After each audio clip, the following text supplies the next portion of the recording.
السلام عليكم ورحمة الله وبركاته. الحمد لله رب العالمين والصلاة والسلام على أشرف الأنبياء والمرسلين نبينا محمد وعلى آله وصحبه أجمعين أما بعد. ബഹുമാന്യരായ സഹോദരങ്ങളെ സഹോദരിമാരെ, ഉംദത്തുൽ അഹ്കാമിലെ കിതാബുൽ ബൈഅ ആണ് നാം ആരംഭിച്ചത്.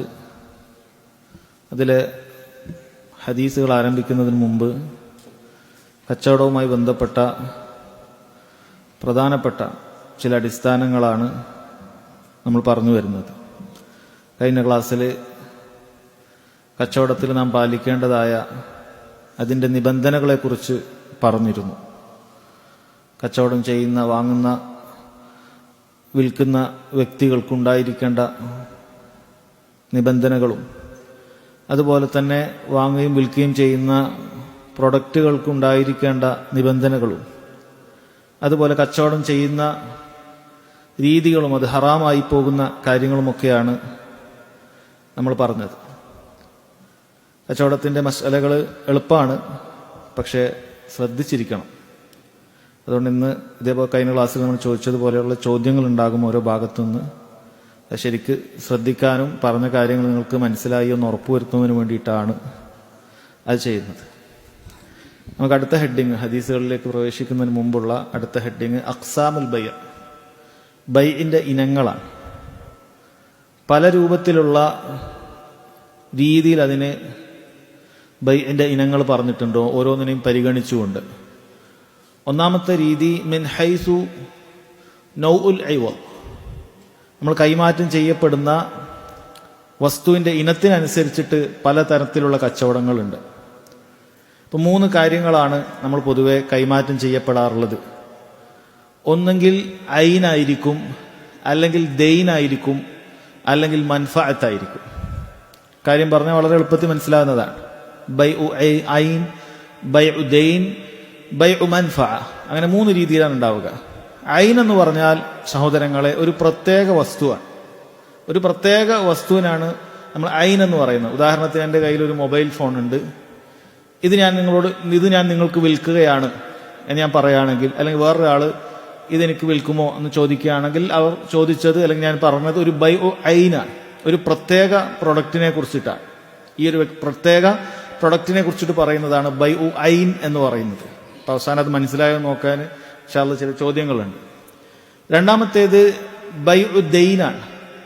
എന്ന് പറഞ്ഞു കഴിഞ്ഞാൽ അതൊരു പ്രത്യേക പ്രൊഡക്റ്റ് അല്ല, മറിച്ചൊരു വിശേഷണങ്ങളുള്ള ഒരു പ്രൊഡക്റ്റ് ആയിരിക്കും. ഉദാഹരണത്തിന് നമ്മൾ പറയാണ് ഇന്ന മോഡൽ ഒരു കാർ എന്ന് നമ്മളൊരു കമ്പനിയോട് പറഞ്ഞു കഴിഞ്ഞാൽ നമ്മളൊരു പ്രത്യേക കാറല്ല ചോദിക്കുന്നത്. ആ മോഡലിലുള്ള ആ പറയുന്ന കാര്യങ്ങളൊക്കെ പറയുന്ന കളറ്, ഇന്ന മോഡൽ എന്നൊക്കെ പറഞ്ഞു കഴിഞ്ഞാൽ ഒരു കാറ് തരും. അതേത് കാറാണെങ്കിലും ശരി. അല്ലെങ്കിൽ നമ്മൾ പറയാണ് കടയിൽ പോയിട്ട് 1 കിലോ തമ്രു വേണം, 1 കിലോ ഈത്തപ്പഴം വേണം എന്ന് പറഞ്ഞു കഴിഞ്ഞാൽ അവരേത് കാർട്ടൂൺ എന്ന് വേണമെങ്കിലും എടുത്തു തരും. ഈ ബോക്സിൽ നിന്ന് എടുത്തു തരും, അല്ലെങ്കിൽ ഇപ്പുറത്തെ ബോക്സിൽ നിന്ന് എടുത്തു തരും, ഈ ബോക്സിൽ നിന്ന് എടുത്തു തരും. ഏതായാലും 1 കിലോ തമ്രു തന്നെയാണ്. അതിനാണ് ബൈഉ ദൈൻ എന്ന് പറയുന്നത്. അതായത് ഒരു പ്രത്യേക വസ്തു എന്ന് പറയുന്നില്ല. എന്നാൽ നമ്മളവിടെ ചൂണ്ടിക്കാട്ടിയിട്ട് ഒരു പ്രത്യേക 1 കിലോന്റെ ഒരു പാക്കറ്റ് കാണിച്ചിട്ട് ഇത് എനിക്ക് വേണം എന്ന് പറയുകയാണെങ്കിൽ നമ്മളത് ബൈഉ ദൈനാണ്, ഒരു പ്രത്യേക പ്രൊഡക്റ്റാണ് നമ്മളവിടെ ചോദിക്കുന്നത്. ഇതുമായി ബന്ധപ്പെട്ടൊക്കെ പിന്നീട് അത് ശരീഅത്തിൽ എന്തിനാണ് ഇതിനെ വേർതിരിച്ചത് എന്നുള്ളതിന് നമുക്കതിൻ്റെ മസ്ലഹത്ത് മനസ്സിലാക്കാൻ സാധിക്കും. മൂന്നാമത്തേത് ബൈഉ മൻഫഅ എന്ന് പറയുന്നത്. അതായത് നമ്മളവിടെ ഒരു പ്രൊഡക്റ്റ് ഒന്നും കൊടുക്കുകയില്ല, മറിച്ച് ഒരു മൻഫഅത്ത്. ഉദാഹരണത്തിന് നമ്മളൊരു ഗുഡ് വിൽ എന്നൊക്കെ പറയും. ഒരു കമ്പനിക്ക് നമ്മൾ ഇത്രയും കാലം അതുകൊണ്ട് നടത്തി അതിനെ വലുതാക്കി ഒരു വലിയ കമ്പനിയായി മാറിയിട്ടുണ്ടാകും. അപ്പം നമ്മൾ പറയും ഈ കമ്പനീൻ്റെ ഈ ഗുഡ് വിൽ, ഈ പേര് നിങ്ങൾക്ക് വിൽക്കുകയാണ്, നിങ്ങൾക്കിനി എന്ത് ചെയ്യാം, ഇത് വെച്ചിട്ട് നിങ്ങൾക്ക് കച്ചവടം ചെയ്യാം. അവിടെ നമ്മളൊന്നും കൊടുക്കുന്നില്ല, മറിച്ച് ആ കമ്പനീൻ്റെ പേരും അതുമായി ബന്ധപ്പെട്ട അവർക്ക് എത്ര കാലം വേണമെങ്കിലും ഉപയോഗിക്കാം. ഇപ്പം ഇന്നൊരു കമ്പനിയാണ്, ഇന്നൊരു ഹോട്ടലിൻ്റെ പേരാണ്, ഇതിന് നിങ്ങൾക്ക് എന്ത് ചെയ്യാം, നിങ്ങൾക്ക് യൂസ് ചെയ്യാം. നിങ്ങൾക്ക് ഇനി നടത്തിപ്പിനെന്നല്ല, നിങ്ങൾക്ക് കാലാകാലത്തേക്ക് തരുന്നതാണ്. അതും വിൽക്കാറുണ്ട്, അതിൻ്റെ കച്ചവടവും നടക്കാറുണ്ട്. ബൈഉ മൻഫഅ എന്ന് പറയും. ഞാൻ ചില ചോദ്യങ്ങൾ പറയാം. അപ്പം അതിൽ ഏതാണത്, ബൈഉ ഐനാണോ അല്ല ബൈഉ ദൈനാണോ ബൈഉ മൻഫഅയാണോ എന്ന് നിങ്ങൾക്ക് മനസ്സിലാക്കാൻ സാധിക്കും.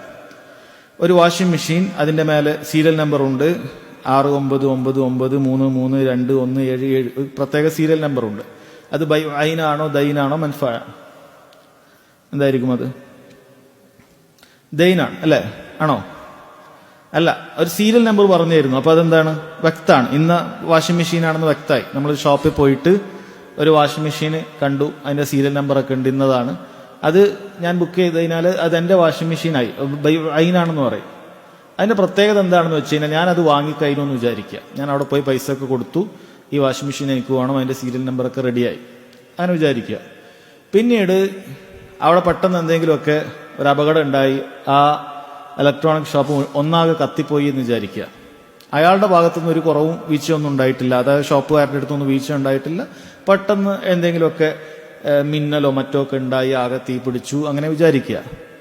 ഈ ഷോപ്പുകാരനെ സംബന്ധിച്ചിടത്തോളം നിങ്ങൾക്ക് അതിന്റെ ഗ്യാരണ്ടി തരേണ്ട യാതൊരു ആവശ്യമില്ല.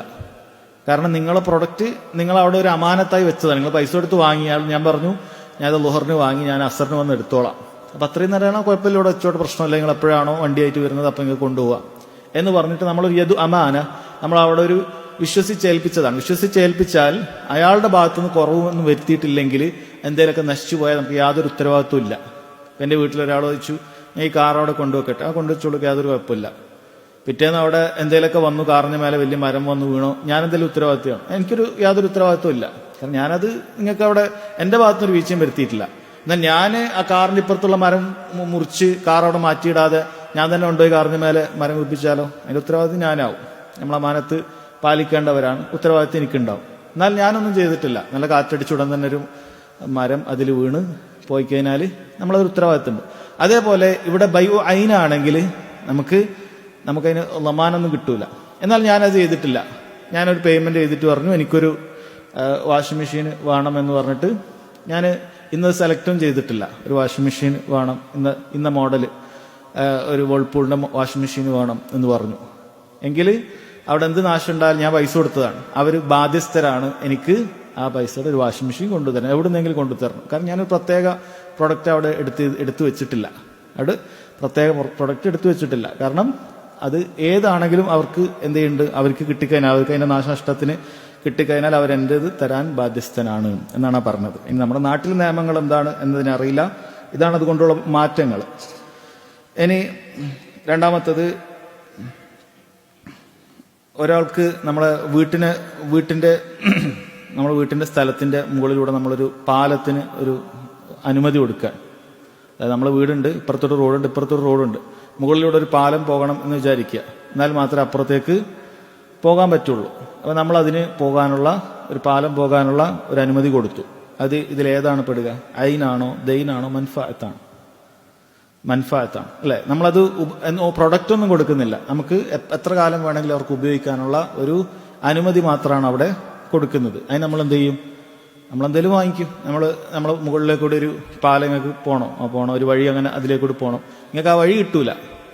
ആ വഴി ജീവിതകാലം നിങ്ങൾക്ക് അത് യൂസ് ചെയ്യാമെന്ന് മാത്രമേ ഉള്ളൂ. അത് എന്ത് ചെയ്യില്ല, ആ വഴി നിങ്ങൾക്ക് ആ സ്ഥലത്ത് നിങ്ങൾക്ക് വേറെ വീടെടുക്കാനും പറ്റൂല. ഒരു വഴിക്കുള്ളത് മാത്രമാണ്. ആ വഴിക്ക് എത്ര കാലം വേണമെങ്കിൽ നടന്നു പോകാൻ, വാഹനം പോകാൻ ഞാൻ അതിന്റെ പൈസ വാങ്ങി അതവിടെ വിറ്റു. അതാണ് അതുകൊണ്ട് ഉദ്ദേശിക്കുന്നത്. ഇനി 1000 രൂപ, എൻ്റെ കയ്യിലുള്ള 1000 രൂപ, അത് ഐനാണോ ദൈനാണോ മൻഫഅത്താണോ? 1000 രൂപ എൻ്റെ കയ്യിൽ 1000 രൂപന്റെ 200 നോട്ടുണ്ടെന്ന് വിചാരിച്ചു. ഐനായിരിക്കോ ദൈനാണോ മൻഫഅത്താണോ? എന്താണ്? ദൈനാണ് അല്ലെ? 1000 എന്ന് പറയുന്നത് ഒരു സ്പെസിഫിക് ഒന്നല്ലല്ലോ. ഏത് 1000 വേണമെങ്കിൽ ആയിക്കൂടെ. 1000 എന്ന് പറയുന്നത് ഒരു സ്പെസിഫിക്, ഒരു പ്രത്യേക, ഏത് 500ന്റെ എൻ്റെ കയ്യിലുള്ളൊരു 500 ഉണ്ടെങ്കിൽ ഏതെടുത്താലും എല്ലാം ഒരേപോലെ തന്നെയാണ്. ഒരു പ്രത്യേക രൂപയൊന്നുമില്ല. ഒരു പ്രത്യേക രൂപയൊന്നും അതിലില്ല. ഉദാഹരണത്തിന് ഒരാള് നമ്മളെ കയ്യിൽ പണം ഏൽപ്പിച്ചു കഴിഞ്ഞാൽ, വേണ്ട പിന്നീട് പറയാം, കുറച്ചുകൂടി ഉദാഹരണങ്ങൾ വരാനുണ്ട്. അതായത് പണം എന്ന് പറയുന്നത് അത് പ്രത്യേകം എന്തില്ല, നമുക്ക് ഏത് 500 കൊടുത്തതിനാലും ഒരേപോലെ തന്നെയാണ്. നമ്മളൊരു പ്രൊഡക്റ്റ് വാങ്ങുന്നു, അത് ഈ 500 കൊടുത്ത്, ഈ 500 കൊടുത്ത്, ഈ 500 കൊടുത്ത്, ഏത് കൊടുത്തതിനാലും അത് പ്രത്യേക കാര്യമല്ല, അതൊരു ദൈനാണ് എന്ന് പറയാം. ഇനി എൻ്റെ ഈ കാണുന്ന കയ്യിലുള്ള ഈ ഫോണ്, ഇത് ഐനാണോ ദൈനാണോ അല്ല മൻഫഅത്താണോ? ഐനാണ് അല്ലെ? ഒരു പ്രത്യേക പ്രൊഡക്റ്റാണ്. ഒരു പ്രത്യേക പ്രൊഡക്റ്റ് ആകുമ്പോൾ അത് ഐനാണ് എന്നാണ് അതിനെ പറയാം. അത് ഇൻഷാ അല്ലാഹ് അതുമായി ബന്ധപ്പെട്ട് പിന്നീട് നമുക്ക് മനസ്സിലാക്കാൻ ഉണ്ട്. പിന്നീട് കച്ചവടത്തിന്റെ വേറൊരു ഇനാണ് മിൻ ഹൈസു നൗഉൽ മബിയ, നമ്മൾ വിൽക്കുന്ന വസ്തുവുമായി ബന്ധപ്പെട്ടിട്ടുള്ള ഇനങ്ങളാണ്. അതിനെ രണ്ടായിട്ട് വേർതിരിക്കാറുണ്ട്. അൽ ഉസൂൽ വസ്സിമാർ. ഉസൂൽ എന്ന് പറഞ്ഞാൽ അടിസ്ഥാനപരമായിട്ട് നമ്മൾ വാങ്ങുന്നത്, സിമാർ എന്ന് പറഞ്ഞാൽ അതിൽ നിന്ന് കിട്ടുന്നത്. ഉദാഹരണത്തിന് നമ്മൾ ഒരാളുടെ കയ്യിൽ നിന്ന് ഒരു പറമ്പ് വാങ്ങിക്കഴിഞ്ഞാൽ ആ പറമ്പാണ് ഉസൂൽ. ആ പറമ്പിന്റെ അകത്ത് എത്ര വൃക്ഷങ്ങളുണ്ട്, എത്ര തെങ്ങുണ്ട്, എത്ര മാവുണ്ട്, എത്ര പ്ലാവുണ്ട്, ഇതൊക്കെ അതിന്റെ സിമാറുകളാണ്, അതിന്റെ കിട്ടുന്ന ബൈ പ്രോഡക്റ്റ് എന്ന് വേണമെങ്കിൽ പറയാം. അപ്പൊ നമ്മൾ ഉസൂല് വാങ്ങിയാൽ തന്നെ ആ സിമാറ് നമുക്ക് എന്ത് ചെയ്യാം, അത് നമുക്ക് അതിന്റെ ഹക്കുണ്ട് എന്നാണ്. നമ്മളിപ്പോ ഒരു ഏക്കർ കച്ചവടം ചെയ്തു, ഇന്ന ഏക്കർ ഞാൻ ഇത്ര രൂപയ്ക്ക് കച്ചവടം ചെയ്ത് വാങ്ങി. ഇപ്പൊ ഒരാഴ്ച അതിനെക്കൊണ്ട് അയാള് വാഹനമായിട്ട് വരുന്നത്, ഇതിലുള്ള തേങ്ങയൊക്കെ ഞാൻ പറിച്ചുകൊണ്ട് പോവാണ്, ഞാൻ ഞങ്ങൾക്ക് പറമ്പ് മാത്രമേ വിറ്റിട്ടുള്ളൂ എന്ന് പറഞ്ഞാൽ ശരിയാവോ? ഇല്ല. കാരണം പറമ്പ് വിറ്റ് കഴിഞ്ഞാൽ സ്വാഭാവികമായും അതുകൊണ്ട് ഉദ്ദേശിക്കുന്നത് എന്താണ്, അതിലുള്ള മുഴുവൻ കാര്യങ്ങളും എനിക്കാണ് എന്നാണ്. അതല്ലാതെ അതിൽ നടുവിൽ ഒരു ചെറിയ വീടുണ്ട്, അതെന്റേതാണ്, അവിടെ വന്ന് ഞാൻ താമസിക്കും എന്നൊക്കെ പറയാൻ പറ്റൂല. ആ പറമ്പ് വിറ്റ് കഴിഞ്ഞാൽ പറമ്പിന്റെ അകത്തുള്ള മുഴുവൻ എനിക്കാണ്, പറമ്പിന്റെ അകത്തുള്ള മുഴുവൻ എനിക്കാണ്.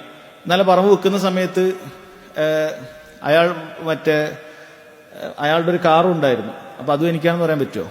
ഇല്ല. അത് അതിൽപ്പെടുന്നതല്ല, നമ്മുടെ നാട്ടിൽ അറിയപ്പെടുന്നതാണ്. ആ കാർ അവിടെ നിന്ന് എടുത്തു മാറ്റുന്ന കാര്യമാണ്. അത് ഉറുഫിലാണ്, നാട്ടു നടപ്പനുസരിച്ചിട്ടാണ് അത്തരം കാര്യങ്ങൾ തീരുമാനിക്കുക. അതല്ല എങ്കിൽ നമ്മളൊരു കാര്യം വിറ്റ് കഴിഞ്ഞാൽ അതുമായി കിട്ടുന്ന കാര്യങ്ങളെല്ലാം നമുക്കുള്ളതാണ് എന്നുള്ളതാണ്. ആ ഒരു ഇനത്തിലാണ് ഉസൂലുകളും സിമാറുകളുമായി കച്ചവടത്തെ വേർതിരിക്കാറുണ്ട്. ഇനി പറയുന്നത് അൽ ബൈഉ മിൻ ഹൈസുൽ അജൽ, നമ്മൾ വിൽക്കുന്ന വാങ്ങുന്ന വസ്തു കൊടുക്കുന്നതും എടുക്കുന്നതിന്റെ അവധിയുമായി ബന്ധപ്പെട്ട്, പൈസ എപ്പോൾ കൊടുക്കുന്നു, സാധനം എപ്പോൾ എടുക്കുന്നു, അവധിയുമായി ബന്ധപ്പെട്ടിട്ടുള്ള ഇനമാണ്. 4 ഇനങ്ങളാണ് പണ്ഡിതന്മാർ പറഞ്ഞിട്ടുള്ളത്. ഒന്ന് തഅജീലുൽ മുസ്മൻ. സമൻ എന്ന് പറഞ്ഞു കഴിഞ്ഞാൽ പണം, പ്രൈസ്, എപ്പോഴും ഓർമ്മിക്കുക. മുസ്മൻ എന്ന് പറഞ്ഞു കഴിഞ്ഞാൽ നമ്മളെ പ്രോഡക്റ്റ്, നമ്മൾ പൈസ കൊടുത്ത് വാങ്ങുന്ന സാധനമാണ് മുസ്മൻ. ഇപ്പൊ തഅജീൽ എന്ന് പറഞ്ഞാൽ വൈകിപ്പിക്കുക. തഅജീലുൽ മുസ്മൻ, പ്രൊഡക്റ്റ് വൈകിപ്പിക്കുക. പൈസ നമ്മൾ ആദ്യം കൊടുക്കും, അഡ്വാൻസ് ആയിട്ട് പേയ്മെന്റ് കൊടുക്കും, പിന്നീട് നമുക്ക് പ്രൊഡക്റ്റ് കിട്ടുന്നതാണ്. അതിന് സലം എന്ന് പറയും. സലം കച്ചവടം, അത് ഇൻഷാ അല്ലാഹ് അതുമായി ബന്ധപ്പെട്ട് വരുന്നുണ്ട്. സലം എന്ന് പറയും. അങ്ങനെ ഒരു രീതിയുണ്ട്. അപ്പൊ അതിനൊക്കെ അതിൻ്റെതായ ചില നിബന്ധനകളുണ്ട്. ചില പ്രത്യേക വസ്തുക്കൾ മാത്രമേ അങ്ങനെ ചെയ്യാൻ പറ്റുള്ളൂ, എല്ലാ വസ്തുക്കളും ചെയ്യാൻ പറ്റൂല, ഇങ്ങനെ കാര്യങ്ങളൊക്കെ ഉണ്ട്. അപ്പൊ ഈ ഒരു രീതിയിൽ സലം എന്ന് പറയും. ആദ്യം പണം കൊടുത്ത് പിന്നീട് വസ്തു കിട്ടുന്ന രീതി. പണം ആദ്യം കൊടുക്കുന്നു, പിന്നീട് വസ്തു കിട്ടുന്ന രീതി. രണ്ടാമത്തേത് തഅജീലു സമൻ. ആദ്യം സാധനം കിട്ടുന്നു, പിന്നീട് നമ്മൾ പൈസ കൊടുക്കുന്നു. അത് നമ്മൾ പിന്നീട് എന്താ പറയുക, ഇൻസ്റ്റാൾമെന്റ് ആയിട്ടാകട്ടെ, ഏത് രൂപത്തിലാകട്ടെ, നമ്മൾ പിന്നീട് ഘട്ടം ഘട്ടമായി പണം കൊടുക്കുന്നു, ആദ്യം വസ്തു കിട്ടുന്നു. ഇങ്ങനെയും കച്ചവടം ചെയ്യാറുണ്ട്. 3 തഅജീലുഹുമ, രണ്ടും ഒപ്പം. നമ്മൾ പൊതുവെ കടകളിലൊക്കെ പോയി നമ്മൾ ചെയ്യുന്ന, സൂപ്പർ മാർക്കറ്റിലൊക്കെ പോയി നമ്മൾ ചെയ്യുന്ന രീതി, നമ്മൾ പൈസ കൊടുക്കുന്നു, അപ്പം തന്നെ സാധനം എടുക്കുന്നു, അല്ലെ? സാധനം എടുത്തിട്ട് നമ്മൾ ബില്ല് ചെയ്തിട്ട് പൈസ കൊടുത്തിട്ട് സാധനമായിട്ടാണ് പോകുന്നത്. ആ രൂപത്തിലാണ് ചെയ്യുക. 4മത്തേത് തഅജീലുൽ ബദലൈൻ, രണ്ടും വൈകിപ്പിക്കുക എന്നുള്ളത്. ഇത് പൊതുവെ പാടില്ല എന്ന് പറയുന്ന രീതിയാണ്. അതായത് നമ്മൾ പൈസയും കൊടുത്തിട്ടില്ല, സാധനവും കിട്ടിയിട്ടില്ല, ഈ രൂപം അസല് പാടില്ല എന്നുള്ളതാണ്. എന്നാൽ പൊതുവെ ഹനഫി മദ്ഹബിലൊക്കെ ഇത് അനുവദനീയമാണ്. പിന്നെ പൊതുവെ നാട്ടിൽ നടന്നു വരുന്ന രീതിയും അങ്ങനെയുണ്ട്. നമ്മളൊരു ഓൺലൈനിലായിട്ട് എവിടെ ആയിട്ട് നമ്മളൊരു പ്രൊഡക്റ്റ് ബുക്ക് ചെയ്യും, നമ്മൾ പൈസയും കൊടുത്തിട്ടുണ്ടാവില്ല, സാധനം നമ്മുടെ കയ്യിൽ കിട്ടുന്നുണ്ടാവില്ല, പക്ഷേ അവിടെ കച്ചവടം നടക്കുകയാണ്.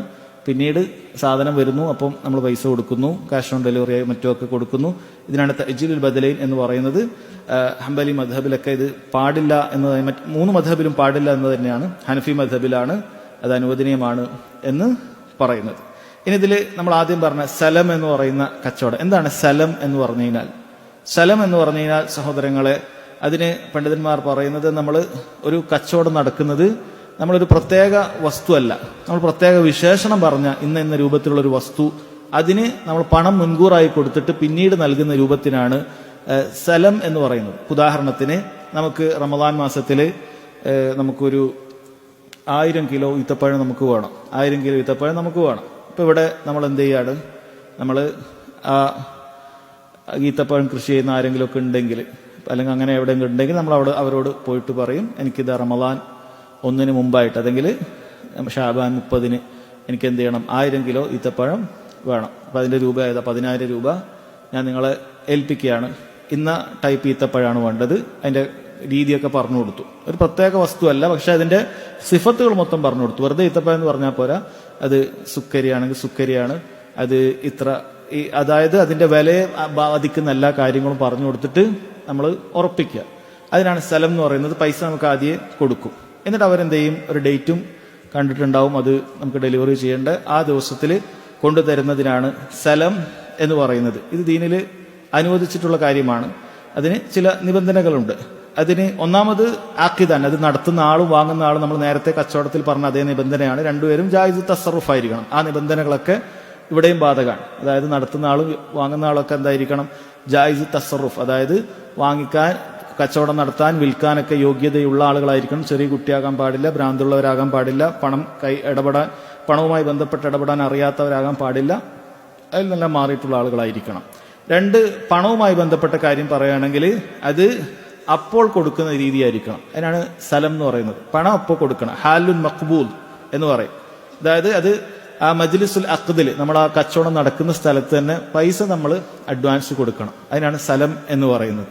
ഇനി കിട്ടുന്ന വസ്തുവുമായി ബന്ധപ്പെട്ട് ചില നിബന്ധനകളുണ്ട്. ഒന്ന്, വസ്തു മുഅജ്ജലായിരിക്കണം, അതായത് പിന്നീട് നൽകുന്ന കാര്യമായിരിക്കണം. അപ്പം തന്നെ തരികയാണെങ്കിൽ അതിന് സലം എന്ന് പറയില്ല. നമ്മൾ പൈസ കൊടുത്തിട്ട് അപ്പം വാങ്ങിയാൽ അതിന് സലം എന്ന് പറയില്ല. പിന്നീട് ഒരു ഡേറ്റിന്, നാളെ മുതൽ ഏത് ഡേറ്റ് വേണമെങ്കിലും ആകാം, ആ ഒരു ഡേറ്റിലേക്ക് പറയുന്ന രീതിയിലായിരിക്കണം.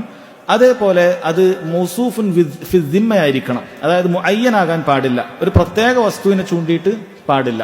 ഉദാഹരണത്തിന്, ഞാൻ ഈന്തപ്പഴ തോട്ടത്തിൽ പോയിട്ട് ഞാൻ അയാളോട് പറയുകയാണ്, എനിക്കൊരു 1000 കിലോ, നേരത്തെ ഉദാഹരണം തന്നെ, 1000 കിലോ ഈത്തപ്പഴം വേണമെന്ന് പറയാം. എന്നാൽ ഞാൻ ഒരു പ്രത്യേക ഈത്തപ്പഴത്തിന്റെ ഈന്തപ്പന ചൂണ്ടിയിട്ട് ഇതിൽ നിന്നും അങ്ങനെ 3ഓ 4ഓ ഒക്കെ ചൂണ്ടിയിട്ട് ഇതിൽ നിന്നുള്ള ഈന്തപ്പനയാണ് എനിക്ക് വേണ്ടത് എന്ന് പറയുന്നത് സലമിൽ പെടുകയില്ല. അങ്ങനെ ചെയ്യരുത് എന്നാണ്. കാരണം അത് വാങ്ങുന്ന ആൾക്കൊരു നഷ്ടം സംഭവിക്കാൻ സാധ്യതയുള്ള കാര്യമാണ്. കാരണം പൈസ പിന്നെയാണ് ഉണ്ടാവുന്നത്, ഈത്തപ്പഴം അപ്പോൾ ഉണ്ടായിട്ടില്ല. ഈത്തപ്പഴം അത് കൊലച്ച് വരണമെങ്കിൽ ചിലപ്പോൾ സമയമാകും. നമ്മൾ നേരത്തെ കൂട്ടി പൈസ കൊടുക്കുകയാണ്. നമ്മളിങ്ങനെ ഒരു പ്രത്യേക വസ്തുവിനെ കുറിച്ച് പറഞ്ഞു കഴിഞ്ഞാൽ വാങ്ങുന്നവന് നഷ്ടമാണ്. അതുകൊണ്ടാണ് ദീനിൽ അങ്ങനെ ഒരു കാര്യം പറഞ്ഞത്, അങ്ങനെ ചെയ്യരുത് എന്നുള്ളത്. കാരണം ഈ പ്രത്യേകം ഈത്തപ്പഴം എന്തെങ്കിലും കാരണത്താൽ അതിൽ ഈത്തപ്പഴം ഇല്ലാതിരിക്കുകയോ അതല്ലെങ്കിൽ അത് നശിച്ചു പോവുകയോ അതല്ലെങ്കിൽ അതിലുള്ള ഈത്തപ്പഴം ആരെയും കട്ടുകൊണ്ടുപോവുകയൊക്കെ ചെയ്തു കഴിഞ്ഞാൽ, അല്ലെങ്കിൽ കത്തിപ്പോവുകയൊക്കെ ചെയ്തു കഴിഞ്ഞാൽ നമുക്ക് നഷ്ടമായിരിക്കും. അതുകൊണ്ട് നമ്മൾ ഈ ഈന്തപ്പന തോട്ടത്തിലെ ഏതും ആവാം. അതുകൊണ്ട് ഒരു പ്രത്യേക വസ്തുവിനെ ചൂണ്ടിയിട്ട് ബൈഉ സലമിൽ പറയാൻ പാടില്ല എന്നാണ്. മറിച്ച് മൗസൂഫും വിദിമ്മ, സുക്കരി ആയിരിക്കണം, ഇന്നതായിരിക്കണം, ഇന്ന രൂപത്തിലായിരിക്കണം. അപ്പൊ ആ തോട്ടത്തിൽ ഏത് ഈത്തപ്പഴത്തുനിന്ന് വേണമെങ്കിലും അയാൾക്ക് തരാവുന്നതാണ്. ഏത് ഈത്തപ്പഴത്തോട്ടത്തിൽ തരാവുന്നതാണ്. എന്തെങ്കിലുമൊക്കെ ഈ 2 ഈന്തപ്പനക്ക് എന്തെങ്കിലും സംഭവിച്ചു എന്നുള്ളത് കൊണ്ട് അയാൾക്ക് തരാതിരിക്കാൻ പറ്റൂല. അയാൾ വേറെ എവിടെന്നെങ്കിലൊക്കെ ആക്കി അത് തരണം. അതാണ് മൗസൂഫുൻ ഫിദ്ദിമ്മ എന്ന് പറയുന്നത്. പിന്നീട് പറയാറുള്ളത് മിമ്മ യുംകിനു ദബ്തു സിഫത്തിഹി എന്നൊരു നിബന്ധന പറയാറുണ്ട്.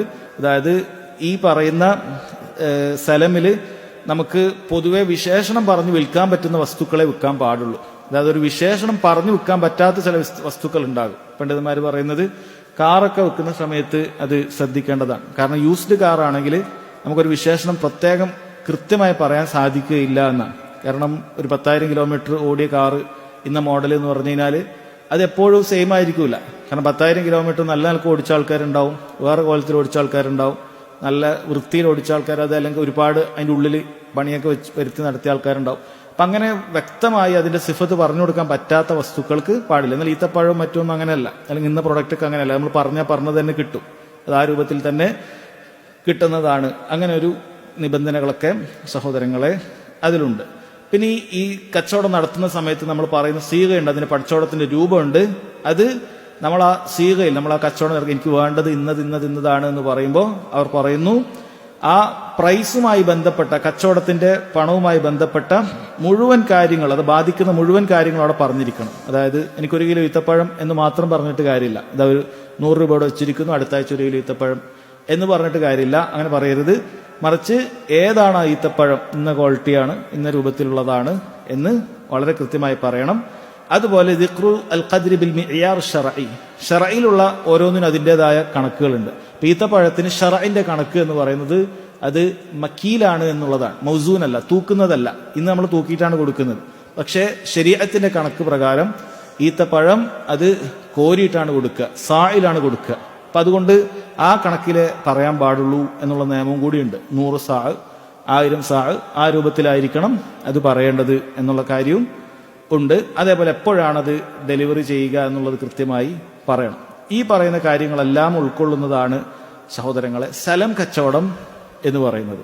ഇത് അനുവദനീയമാണ്. ഇത് അനുവദനീയമാക്കാൻ കാരണം പ്രത്യേകിച്ചും കാർഷിക മേഖലയിലൊക്കെ കച്ചവടക്കാർക്ക് ഉപകരിക്കുന്നതിന് വേണ്ടിയിട്ടാണ്. കാരണം കച്ചവടക്കാർക്ക് കൃഷി ചെയ്യണമെങ്കിൽ എന്ത് വേണം? പൈസ ആവശ്യമുണ്ടാവും. അഡ്വാൻസ് പേയ്മെന്റ് കിട്ടിയാലേ അവർക്ക് എന്ത് ചെയ്യാൻ പറ്റുള്ളൂ? അവർക്ക് അതുമായി ബന്ധപ്പെട്ട കൃഷിക്ക് വേണ്ട വളങ്ങളും മറ്റുമൊക്കെ ചെയ്തു കൊടുക്കാനൊക്കെ പറ്റുള്ളൂ. അപ്പൊ പൈസ അവർ ആദ്യം വാങ്ങിക്കും. അവർക്ക് ഏകദേശം 4-5 മാസം അല്ല 6 മാസമൊക്കെ ആകുമ്പോൾ ഇത് പൂത്ത് ഇന്ന് കൊലച്ചു കിട്ടും. അപ്പൊ അതിൽ നിന്ന് ആദ്യമേ പൈസ വാങ്ങാമെന്നുള്ള ഒരളവ് ശരീഅത്തിൽ വരികയാണ്. പക്ഷെ ഈ പറഞ്ഞ നിബന്ധനകളൊക്കെ പാലിച്ചാൽ മാത്രമാണ് അത് ലഭിക്കുക എന്നാണ് പറഞ്ഞിട്ടുള്ളത്. അതുമായി ബന്ധപ്പെട്ട് ചില കാര്യങ്ങൾ പിന്നീട് വരും.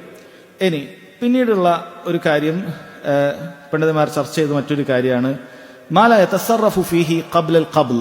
നമുക്ക് സ്വന്തമാക്കുന്നതിന് മുമ്പ് നമുക്ക് വിൽക്കാൻ പാടില്ലാത്ത അതിൽ നമുക്ക് വിൽക്കലോ മറ്റെന്തെങ്കിലുമൊക്കെ മറ്റൊരാൾക്ക് അത് തിരിച്ചു കൊടുക്കലോ ഒന്നും പാടില്ലാത്തതായ ചില വസ്തുക്കളുണ്ട്. അത് നമ്മുടെ കയ്യിൽ ഉൾപ്പെടുത്തിയിട്ട്, ഖബ്ൽ എന്ന് പറഞ്ഞാൽ നമ്മുടെ കയ്യിൽ ഉൾപ്പെടുത്തുക എന്നുള്ളതാണ്. നമ്മൾ കയ്യിലേക്ക് കൊണ്ടുപോകണമെന്നില്ല, നമ്മൾ ഉടമസ്ഥതയിലാക്കുക എന്നുള്ളതാണ്. അത് ഉടമസ്ഥതയിലാക്കിയതിനു ശേഷം മാത്രമേ നമുക്ക് അതിലൊരു തസറുഫ്, അതിൽ മറ്റൊരാളുമായിട്ട് കച്ചവടമോ മറ്റോ ഒക്കെ നടത്താൻ പാടുള്ളൂ.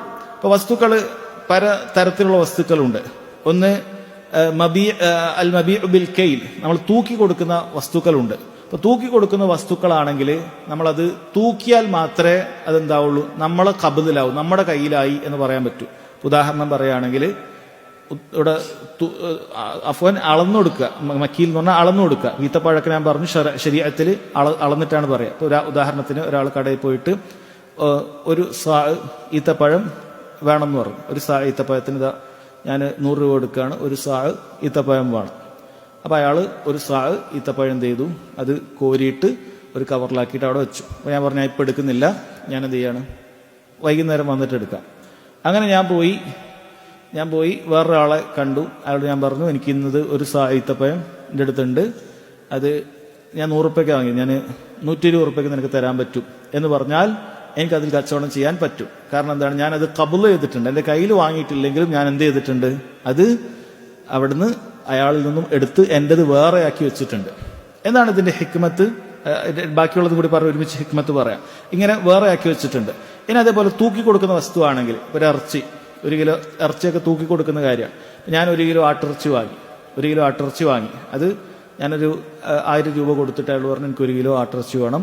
അപ്പോൾ അയാൾ എന്ത് ചെയ്തു, അത് തൂക്കിയിട്ട് ഒരു കവറിലാക്കി അവിടെ വെച്ചു.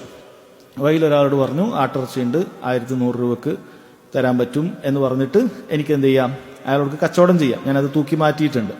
എന്നാൽ ഞാനത് തൂക്കിയിട്ടില്ല, 1000 രൂപ കൊടുത്തിട്ടേ ഉള്ളൂ. ഞാൻ ആദ്യത്തെ ഈ ആട്ടിറച്ചി തൂക്കിയിട്ടൊന്നുമില്ല, ആട്ടിറച്ചി ഇപ്പോഴും അവിടെ തന്നെയാണുള്ളത്, അത് എനിക്ക് വേണ്ടി മുറിച്ച് തൂക്കിയിട്ടില്ല. എങ്കിൽ എനിക്ക് പുറത്തു പോയിട്ട് അത് കച്ചവടം ചെയ്യാൻ പാടില്ല എന്നുള്ളതാണ്. എൻ്റെ കയ്യിൽ ആട്ടിറച്ചി ഉണ്ട്, 1100 രൂപക്ക് തരാൻ പറ്റുമെന്ന് പറഞ്ഞ് കച്ചവടം ചെയ്യാൻ പാടില്ല. അതേപോലെ ആദ്യം പറഞ്ഞ ഒരു സാ ഈത്തപ്പഴം ഉണ്ട്, അത് 150 രൂപയ്ക്ക് തരാൻ പറ്റും എന്ന് പറഞ്ഞ് കച്ചവടം ചെയ്യാൻ പാടില്ല. എന്തുകൊണ്ടാണ് ഈ നിയമം വന്നത്? നമ്മൾ നേരത്തെ പറഞ്ഞൊരു കാര്യമാണ്. ദീനിലൊരു നിയമമുണ്ട്, ആരാണോ നഷ്ടം സഹിക്കാൻ തയ്യാറാകുന്നത് അവർക്ക് മാത്രമേ ലാഭമെടുക്കാൻ അനുവാദമുള്ളൂ. ഒരു ഖായിദത്തുൻ അദ്ലാണ്, നീതിപൂർവമായ ഒരടിസ്ഥാനമാണ്. ആർക്കാണോ നഷ്ടം സഹിക്കാൻ സാധിക്കുന്നത് അവർക്കേ കച്ചവടത്തിൽ ലാഭത്തിന് എന്തുള്ളൂ, വകുപ്പുള്ളൂ. നഷ്ടം സഹിക്കാൻ തയ്യാറാകാത്തവർക്ക് ലാഭമില്ല എന്നാണ്. നേരത്തെ ഉദാഹരണം പറയുകയാണെങ്കിൽ ഈ ആട്ടിറച്ചി ഞാൻ 1000 രൂപ കൊടുത്തു. ഞാൻ പറഞ്ഞു 1 കിലോ ആട്ടിറച്ചിക്ക് 1000 രൂപ എന്ന് വിചാരിക്കുക. 1 കിലോ ആട്ടിറച്ചി വേണമെന്ന് പറഞ്ഞു. അപ്പൊ അയാൾ എന്ത് ചെയ്തിട്ടില്ല, ആടിന് ചിലപ്പോൾ അറുത്തിട്ടുണ്ടാവില്ല, ചിലപ്പോൾ അറുത്തിട്ട് തൂക്കിയിട്ടുണ്ടാവും, പക്ഷെ എൻ്റെ 1 കിലോ മാറ്റി വെച്ചിട്ടുണ്ടാവില്ല. ഇങ്ങനെയാണ് സംഭവം. പെട്ടെന്ന് വന്നിട്ട് അവിടെ എന്തെങ്കിലുമൊക്കെ സംഭവിച്ചു, ആട്ടിറച്ചി ഒന്നാകെ നശിച്ചു പോയി എന്ന് വിചാരിച്ചു. അപ്പോൾ എൻ്റെത് മാറ്റി വെച്ചിട്ടില്ലെങ്കിൽ അയാൾ നാളെ ആടിനെ അറുത്തതിനാൽ എനിക്ക് ആ 1 കിലോ തരാൻ ബാധ്യസ്ഥനാണ്. കാരണം എൻ്റെ ആട്ടിറച്ചി കിട്ടിയിട്ടില്ല. എന്നാൽ എൻ്റെത് 1 കിലോ എടുത്ത് ഞാൻ അവിടെ മാറ്റി വെച്ചിട്ടുണ്ടെങ്കിലോ, അവിടെ എന്തെങ്കിലുമൊക്കെ ഒന്ന് സംഭവിച്ചു, ഒരാൾ വന്നിട്ട് അത് കട്ടുകൊണ്ടുപോയി, അല്ലെങ്കിൽ ഒരു നായ വന്ന് അത് കടിച്ചുകൊണ്ടുപോയി, അല്ലെങ്കിൽ അവിടെ എന്തെങ്കിലുമൊക്കെ ഷോപ്പ് ഇടിഞ്ഞു പൊളിഞ്ഞു വീണു, അത് ഇല്ലാതായിപ്പോയി. ഇങ്ങനെ എന്ത് സംഭവിച്ചാലും ആരുടെ ഉത്തരവാദിത്തമാണ്? എൻ്റെ ഉത്തരവാദിത്തമാണ്. കാരണം ഞാനത് അവിടെ അയാളെ ഏൽപ്പിച്ചതാണ്, അയാളൊരു വീഴ്ചയും വരുത്തിയിട്ടില്ല. നേരത്തെ പറഞ്ഞ ഉദാഹരണം. അപ്പോ എനിക്ക് അങ്ങനെ ഒരു നഷ്ടം വരാൻ സാധ്യത ഞാൻ സഹിക്കുകയാണെങ്കിൽ, ഞാനത് മാറ്റിവെച്ചിട്ടുണ്ട് എങ്കിൽ എനിക്ക് എന്ത് ചെയ്യാം, അത് ലാഭം എടുക്കാം. അങ്ങനെ എനിക്ക് വേറെ ഒരാൾക്ക് കച്ചവടം ചെയ്യാം. പോകുന്ന വഴിക്ക് വേണമെങ്കിൽ ഒരാൾ പറയാം ആട്ടിറച്ചി ഉണ്ട് 1100 വിൽക്കാം എന്ന് പറയാം. കാരണം ഞാനത് മാറ്റിവെച്ചിട്ടുണ്ട്. അപ്പൊ അങ്ങനെ മാറ്റിവെച്ചാൽ മാത്രമേ ഉള്ളൂ എന്ത് ചെയ്യാൻ പറ്റുള്ളൂ, എനിക്ക് അത് എൻ്റെതായിട്ട് മറ്റൊരാൾക്ക് വിൽക്കാനോ എന്ത് വാടക കൊടുക്കാൻ എന്തോ ആകട്ടെ അത് ചെയ്യാൻ അനുവാദമുള്ളൂ എന്നാണ്. അത് അളന്നെടുക്കുന്ന വസ്തുക്കളാണെങ്കിൽ അത് അളന്ന് മാറ്റിവെച്ചിരിക്കണം. തൂക്കിയെടുക്കുന്ന വസ്തുക്കളാണെങ്കിൽ അത് തൂക്കി മാറ്റിവെച്ചിരിക്കണം. ഇനി എണ്ണി തിട്ടപ്പെടുത്തുന്ന വസ്തുക്കളാണെങ്കിൽ അത് എണ്ണി എന്റെ എണ്ണം മാറ്റിവെച്ചിരിക്കണം. ഇപ്പൊ ഒരു കടയിൽ ഒരു 5 സൈക്കിൾ നമ്മൾ എണ്ണി മാറ്റിവെച്ചു, അല്ലെങ്കിൽ എണ്ണിയിട്ട് നമ്മൾ മേടിക്കുന്ന എന്ത് വസ്തുക്കളുള്ള ഒരു ഉദാഹരണത്തിന് എന്താ നമ്മൾ എണ്ണി വാങ്ങാറുള്ളത്? മിഠായിയോ? മിഠായി ഒരു 50 റുപ്യന്റെ മിഠായി എന്ന് വിചാരിക്കുക. ഞാൻ അവിടെ ഒരു വലിയ ബോക്സ് ഉണ്ട്, അതിനൊരു 5 എണ്ണം ഞാൻ എടുത്ത് എന്ത് ചെയ്തു? മാറ്റിവെച്ചു. ഈ 5 എണ്ണം എനിക്കാണ്, ഞാൻ 250 റുപ്യ അവിടെ കൊടുത്തു. ഈ 5 എണ്ണം 250 റുപ്യന്റെ അവിടെ കൊടുത്തു. അപ്പൊ എണ്ണിയിട്ട് വാങ്ങുന്ന വസ്തുക്കളാണെങ്കിൽ അത് എണ്ണി ഞാൻ മാറ്റി വെച്ചിരിക്കണം. അത് എന്റേത് ഞാൻ ഇവിടെ വെച്ചു. അപ്പൊ അയാൾ പറയാണ് ഞാൻ ഇവിടെ വെച്ചിട്ടുണ്ട്, ഒരു കവറിലിട്ടിട്ട് ഇവിടെ വെച്ചിട്ടുണ്ട്, 5 എണ്ണം എണ്ണി മാറ്റി വെച്ചിട്ടുണ്ട് എന്ന് പറയണം. അത് തൂക്കുന്നതുമല്ല അളക്കുന്നതുമല്ല, നമ്മൾ എണ്ണി എടുക്കുന്നുണ്ട്. കറക്റ്റാണ് മിഠായി. അപ്പോൾ എനിക്ക് പുറത്തു പോയിട്ട് എൻ്റെ അടുത്ത് 5 മിഠായി ഉണ്ട്, 300 രൂപക്ക് തരാം എന്ന് പറഞ്ഞാൽ എനിക്ക് കച്ചവടം ചെയ്യാൻ പറ്റും. കാരണം എന്താണ്? കാരണം ഇത് എന്റേത് മാറ്റി വെച്ചിട്ടുണ്ട്. ഇവിടെ എന്ത് സംഭവിച്ചു കഴിഞ്ഞാൽ എനിക്കാണ് അതിന് നഷ്ടം ഉണ്ടാവുക. എന്നാൽ നേരത്തെ ഞാൻ എന്ത് ചെയ്തിട്ടേ ഉള്ളൂ? 250 കൊടുത്തിട്ട് പറഞ്ഞു ഞാൻ വൈകുന്നേരം വരും, എണ്ണിയിട്ടൊന്നുമില്ല, എനിക്കൊരു 5 മിഠായി വേണമെന്ന് പറഞ്ഞു. അയാൾ പറഞ്ഞു ഓക്കെ നിങ്ങൾ വരുമ്പോൾ എടുക്കാം എന്ന് പറഞ്ഞു. എണ്ണി മാറ്റി വെച്ചിട്ടില്ല. അവിടെ എന്ത് സംഭവിച്ചു കഴിഞ്ഞാലും എനിക്ക് എന്ത് ചെയ്യേണ്ടി വരും? ഇയാളെ പിന്നൊരു സ്റ്റോക്ക് വന്നിട്ട് ആ 5 എണ്ണം എനിക്ക് തരേണ്ടി വരും. കാരണം അത് എന്റേത് വേറെ മാറ്റി വെച്ചിട്ടില്ല. അപ്പൊ എണ്ണി വാങ്ങുന്ന വസ്തുവാണെങ്കിൽ അത് എണ്ണി മാറ്റി വെക്കണം. തൂക്കുന്നതാണെങ്കിൽ അത് തൂക്കി മാറ്റി വെക്കണം. അത് അളക്കുന്നതാണെങ്കിൽ അളന്ന് മാറ്റി വെക്കണം. ഇനി തുണിയാണെങ്കിലോ, തുണി അത് അൽ മബീഉ ബിദ്ദറ എന്ന് പറയും, നമ്മൾ മുഴം എന്ന് പറയുന്നത്. പണ്ട് അങ്ങനെയാണ് തൂക്കാറുള്ളത്, ഇന്ന് മീറ്റർ വെച്ചിട്ടാണ്, തൻതീർ മീറ്റർ വെച്ചിട്ടാണ് തൂക്കാറുള്ളത്. ഒരു നമ്മൾ ഷോപ്പിൽ പോയി, ടെക്സ്റ്റൈൽ ഷോപ്പിൽ പോയി, അവിടെ നമുക്ക് ഒരു 5 മീറ്റർ തുണി വേണം, ഒരു 5 മീറ്റർ തുണി വേണം. ഞാൻ പറഞ്ഞു 5 മീറ്റർ തുണി വേണം, ഇതാ ഒരു 1000 രൂപയുടെ വെക്കുന്നുണ്ട്, 200 റുപ്യ മീറ്ററിന് 5 മീറ്റർ വേണം. അയാൾ പറഞ്ഞു ഓക്കെ, ഇനി ഞാൻ മഗ്‌രിബിനെ വരുള്ളൂ, നമ്മൾ ഇതിനെ അപ്പോഴും ആക്കി തരാം. അയാൾ മുറിച്ചിട്ടില്ല. ആ കടയിൽ എന്തെങ്കിലുമൊക്കെ സംഭവിച്ചു, ആ തുണി ആരെങ്കിലുമൊക്കെ കട്ടുണ്ടോവേ എന്ത് സംഭവിച്ചാലും ശരി, ഞാൻ 1000 രൂപ കൊടുത്തിട്ടുണ്ട്, അയാൾ എന്ത് ചെയ്യേണ്ടി വരും? ആ 5 മീറ്റർ തുണി എനിക്ക് തരേണ്ടി വരും. ഇനി അതല്ല, ഞാൻ മുറിച്ചു, ഞാനത് മുറിച്ചിട്ടുണ്ടെങ്കിലോ, മുറിച്ചിട്ട് അത് മാറ്റി വെച്ചിട്ടുണ്ട്, ഒരു കവറിലാക്കി അവിടെ മാറ്റി വെച്ചു 5 മീറ്റർ. പിന്നെ എന്ത് സംഭവിച്ചാലും ആരുടെ ഉത്തരവാദിത്തമാണ്? വാങ്ങി എൻ്റെ ഉത്തരവാദിത്തമാണ്. ഞാൻ അയാളെ അമാനത്തായി അവിടെ ഏൽപ്പിച്ചു എന്ന് മാത്രം. അയാൾ യാതൊരു അയാളുടെ ഭാഗത്തുനിന്ന് ഒരു വീഴ്ചയും ആൾ വരുത്തിയിട്ടില്ല. അതുകൊണ്ട് എനിക്ക് നഷ്ടം സഹിക്കാൻ പറ്റുന്ന ഈ സന്ദർഭത്തിൽ മാത്രം, അതായത് മുറിച്ച് മാറ്റിയാൽ മാത്രമേ ഉള്ളൂ എനിക്ക് പുറത്തു പോയിട്ട് എൻ്റെ അടുത്ത് 5 മീറ്റർ എന്ന ക്ലോത്ത് ഉണ്ട്, 1200 റുപ്യക്ക് തരാൻ പറ്റും എന്ന് പറഞ്ഞിട്ട് തരാൻ പറ്റും. ഓക്കെ, കച്ചവടം ആക്കി നമ്മൾ എന്ത് ചെയ്യും? അവിടെ നിന്ന് സാധനം എടുത്തിട്ട് കൊടുക്കാൻ പറ്റും. ഇനി അതല്ലെങ്കിൽ നമുക്ക് കച്ചവടമാക്കാൻ പറ്റൂല. അതായത് ആരാന്റെ ഒരു കടയിൽ അവിടെ അരിയുണ്ട്, അപ്പൊ അവിടെ 5 കിലോ അരിയുണ്ട്, അതിന് ഞാനിതാ ഇത്ര റുപ്യക്ക് തരാം. ആ അരി അവിടെ ഞാൻ അളന്ന് മാറ്റി വെച്ചിട്ടില്ലെങ്കിൽ എനിക്ക് എന്ത് ചെയ്യാൻ പറ്റൂല? അത് വേറൊരാൾക്ക് വെക്കാൻ പറ്റൂല. എണ്ണി മാറ്റി വെക്കേണ്ട സാധനം എണ്ണി മാറ്റി വെച്ചിട്ടില്ല എങ്കിൽ അത് എനിക്ക് വേറൊരാൾക്ക് അത് എണ്ണി കൊടുക്കാൻ പറ്റൂല. തൂക്കി വാങ്ങുന്ന സാധനം തൂക്കി മാറ്റി വെച്ചിട്ടില്ലെങ്കിൽ അത് വേറൊരാൾക്ക് തൂക്കി കൊടുക്കാൻ പറ്റൂല. അപ്പൊ ഇതുപോലെയാണ് സഹോദരങ്ങളെ കാര്യങ്ങൾ. ഇതിന് വളരെ അടിസ്ഥാനപരമായ, വളരെ സൂക്ഷ്മമായ ഒരു കായികയുണ്ട്. ആരാണോ നഷ്ടം സഹിക്കാൻ തയ്യാറാകുന്നത് അവർക്കേ ഉള്ളൂ എന്ത്? ലാഭം എടുക്കാനുള്ള അധികാരം. അതല്ല എങ്കിൽ അവർക്ക് ചെയ്യാവുന്നത് എന്താണ്? കമ്മീഷൻ വാങ്ങിക്കുക എന്നുള്ളതാണ്, അല്ലെ? കമ്മീഷൻ വാങ്ങിക്കുക. അപ്പൊ ആ കടയിൽ പോയിട്ട് ഒരു വസ്തു, ഇവിടെ ഇന്ന വസ്തുക്കളൊക്കെ ഉണ്ട്, ഒരാളെ കൊണ്ടുവന്ന്, ഒരു ക്ലയന്റിനെ കൊണ്ടുവന്ന് കാണിച്ചു കൊടുത്തു. അപ്പൊ മുതലാളി എന്ത് ചെയ്യും? നമുക്ക് അതിനൊരു കമ്മീഷൻ തരും. ഞാൻ 1000 റുപ്യന്റെ ഒരു സാധനം അവിടെ കച്ചവടം പോയാൽ അയാൾ എനിക്കൊരു 100 രൂപ തരും എന്ന് വിചാരിക്കുക. അത് കുഴപ്പമില്ല, കമ്മീഷൻ വാങ്ങിക്കാവുന്നതാണ്. എനിക്ക് വിൽക്കാൻ സാധിക്കുകയില്ല എപ്പോഴല്ലാതെ അവിടുന്ന് ആ സാധനം ഞാൻ മാറ്റിവെച്ച് എൻ്റെത്, അത് ഏത് ടൈപ്പാണോ ആ ടൈപ്പിൽ, അത് തൂക്കുന്നതാണെങ്കിൽ തൂക്കി മാറ്റി വെക്കണം, അളക്കുന്നതാണെങ്കിൽ അളന്ന് മാറ്റി വെക്കണം. ഇപ്പൊ അളക്കുന്നത് നമുക്ക് ഇപ്പൊ പറയാൻ പറ്റിയ ഏറ്റവും ഇപ്പൊ ലിറ്ററൊക്കെ അളക്കുന്ന കാര്യമാണ്. ഓയിൽ, ഒരു വെളിച്ചെണ്ണ കമ്പനിയിലേക്ക് നമ്മൾ പോയി, ഒരു നാടൻ വെളിച്ചെണ്ണ കമ്പനിയിലേക്ക് നമ്മൾ പോയി. നമ്മൾ പറഞ്ഞു ഒരു 1000 രൂപ കൊടുത്തിട്ട് ഒരു 5 ലിറ്റർ വെളിച്ചെണ്ണ വേണം എന്ന് പറഞ്ഞു. ഓക്കെ എന്ന് പറഞ്ഞു. അളന്നിട്ടൊന്നുമില്ല, വെളിച്ചെണ്ണയുടെ വലിയ പാത്രത്തിൽ തന്നെയാണ് വെളിച്ചെണ്ണ ഉള്ളത്. ഞാൻ പോയി പുറത്തു പോയിട്ട് ഒരാൾ പറയണ് നല്ല നാടൻ വെളിച്ചെണ്ണ എൻ്റെ കയ്യിലുണ്ട്, 1500 രൂപ ആവും, കിലോ 300 റുപ്യാണ്. എനിക്ക് 200 റുപ്യക്കാണ് കിട്ടുന്നത്, കിലോ 300 രൂപയാണ്, 1500 രൂപ ആകും എന്ന് എനിക്ക് വിൽക്കാൻ പറ്റും? വിൽക്കാൻ പറ്റൂല.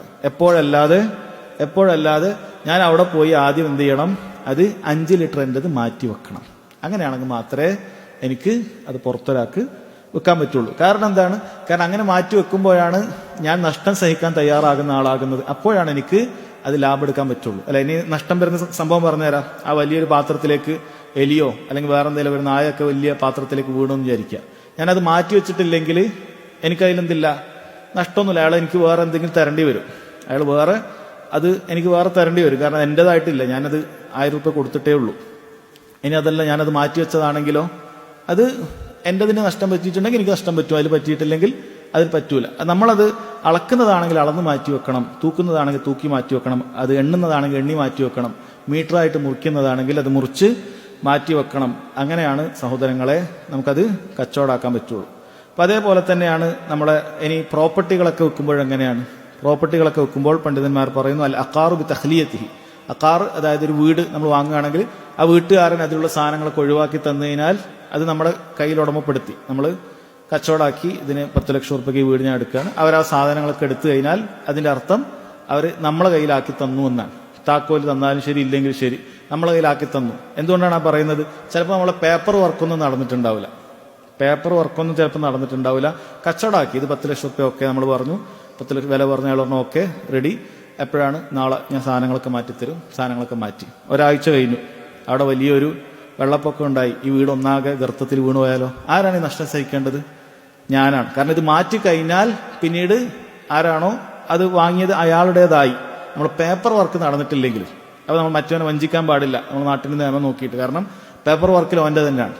ഞാൻ ചിലപ്പോൾ പൈസ ഫുള്ള് കൊടുത്തിട്ടുണ്ടാവില്ല, ഞാൻ തരില്ല എന്ന് പറഞ്ഞാൽ അയാൾക്കൊന്നും പറയാൻ പറ്റില്ല, കാരണം അയാളുടെ ഇതിൽ തന്നെയാണ് ഉള്ളത്, എൻ്റെതല്ല.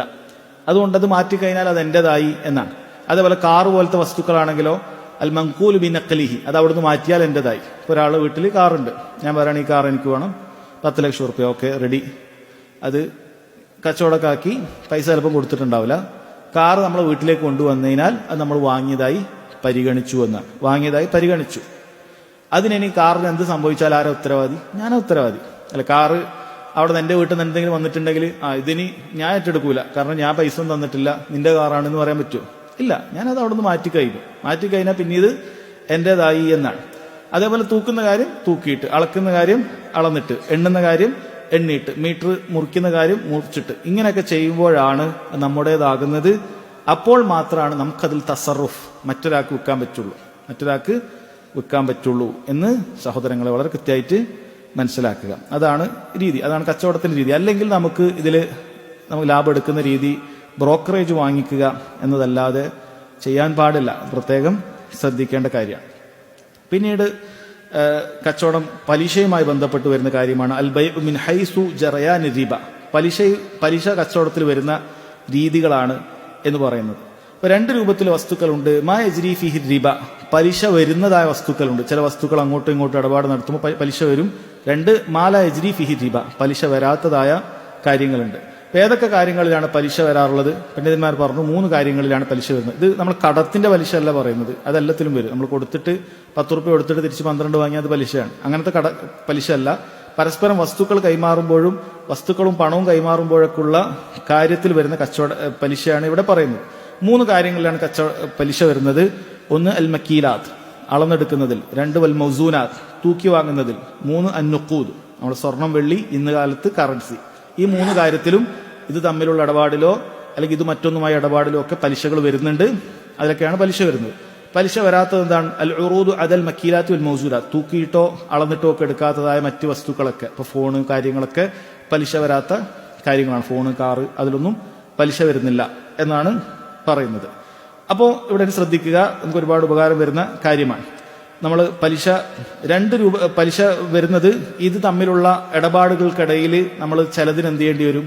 ഒരേപോലെ കൊടുക്കേണ്ടി വരും. ചിലതിന് ഒരേ മജ്ലിസിൽ വെച്ച് കൊടുക്കേണ്ടി വരും. ഇതിനനുസരിച്ചിട്ടാണ് പലിശകൾ വരാറുള്ളത്. അപ്പൊ നമുക്ക് നോക്കാം.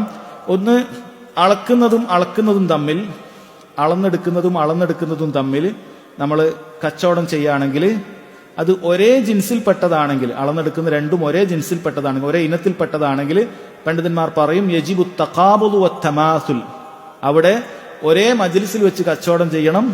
ഒരേ കാര്യം, ഒരേ എമൗണ്ട് അങ്ങോട്ടും ഇങ്ങോട്ടും കൈമാറണം. ഉദാഹരണം പറയുകയാണെങ്കിൽ അളക്കുന്ന കാര്യമാണ് ഈത്തപ്പഴം എന്ന് നമ്മൾ പറഞ്ഞു.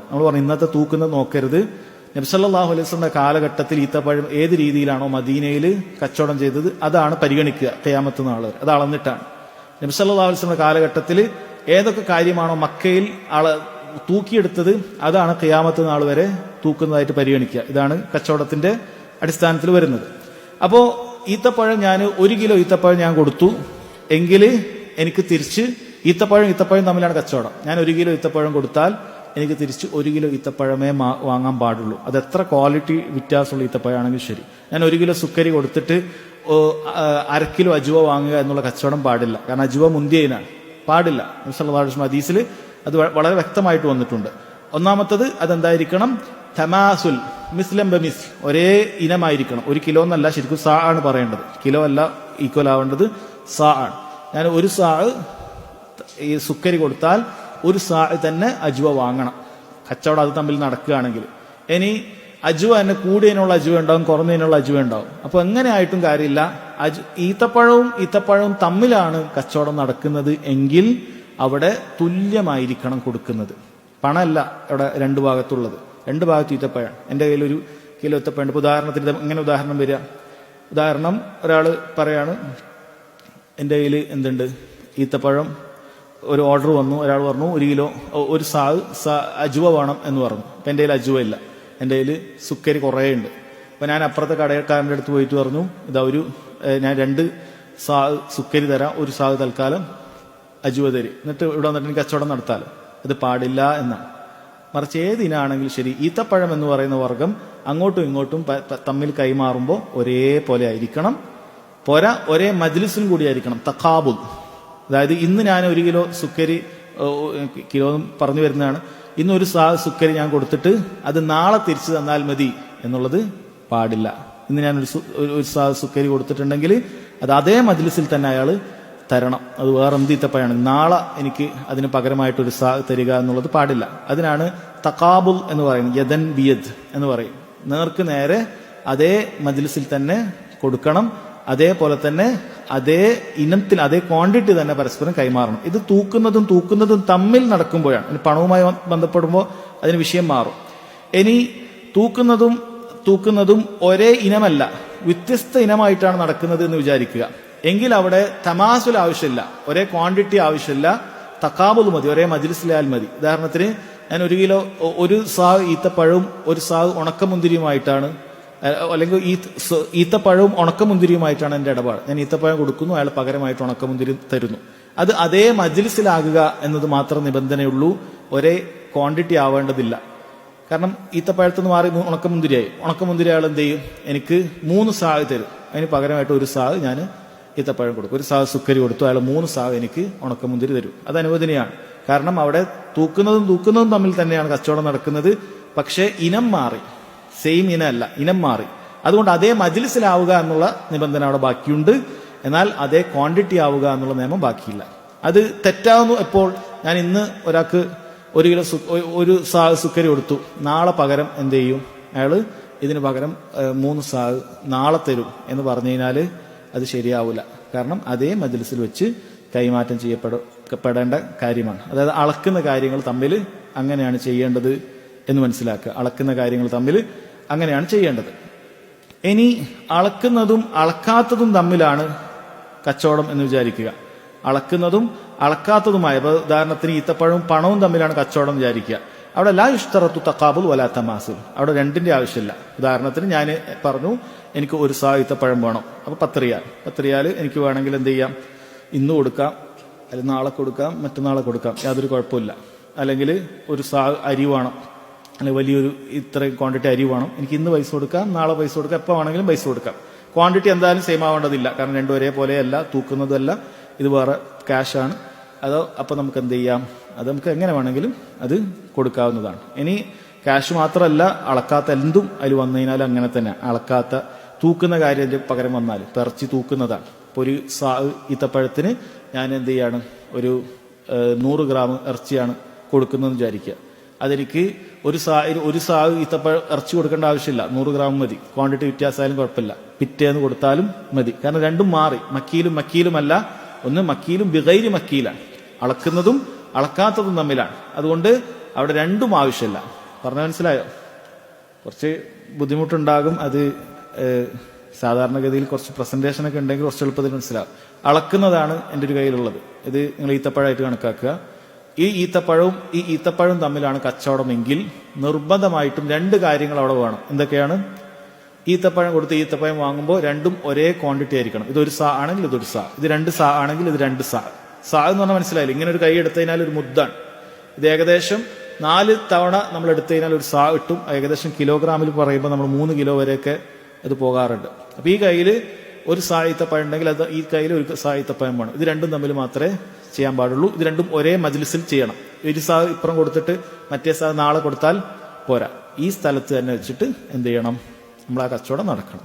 ഇനി തൂക്കുന്നതും തന്നെയാണ്, പക്ഷേ ഇനം മാറ്റാണ്. ഇത് മുന്തിരിയാണ്, ഇത് ഈത്തപ്പഴമാണെങ്കിൽ ഇപ്പൊ തന്നെ നടക്കണം എന്ന് മാത്രമേ ഉള്ളൂ. ക്വാണ്ടിറ്റി സെയിം ആവണ്ട. ഒരു സാ ഈത്തപ്പഴത്തിൽ 3 സാ മുന്തിരി വാങ്ങിക്കാം, കാരണം ഇനം വ്യത്യാസമാണ്, വാങ്ങിക്കാം. പക്ഷെ ഇപ്പൊ തന്നെ നടക്കണം.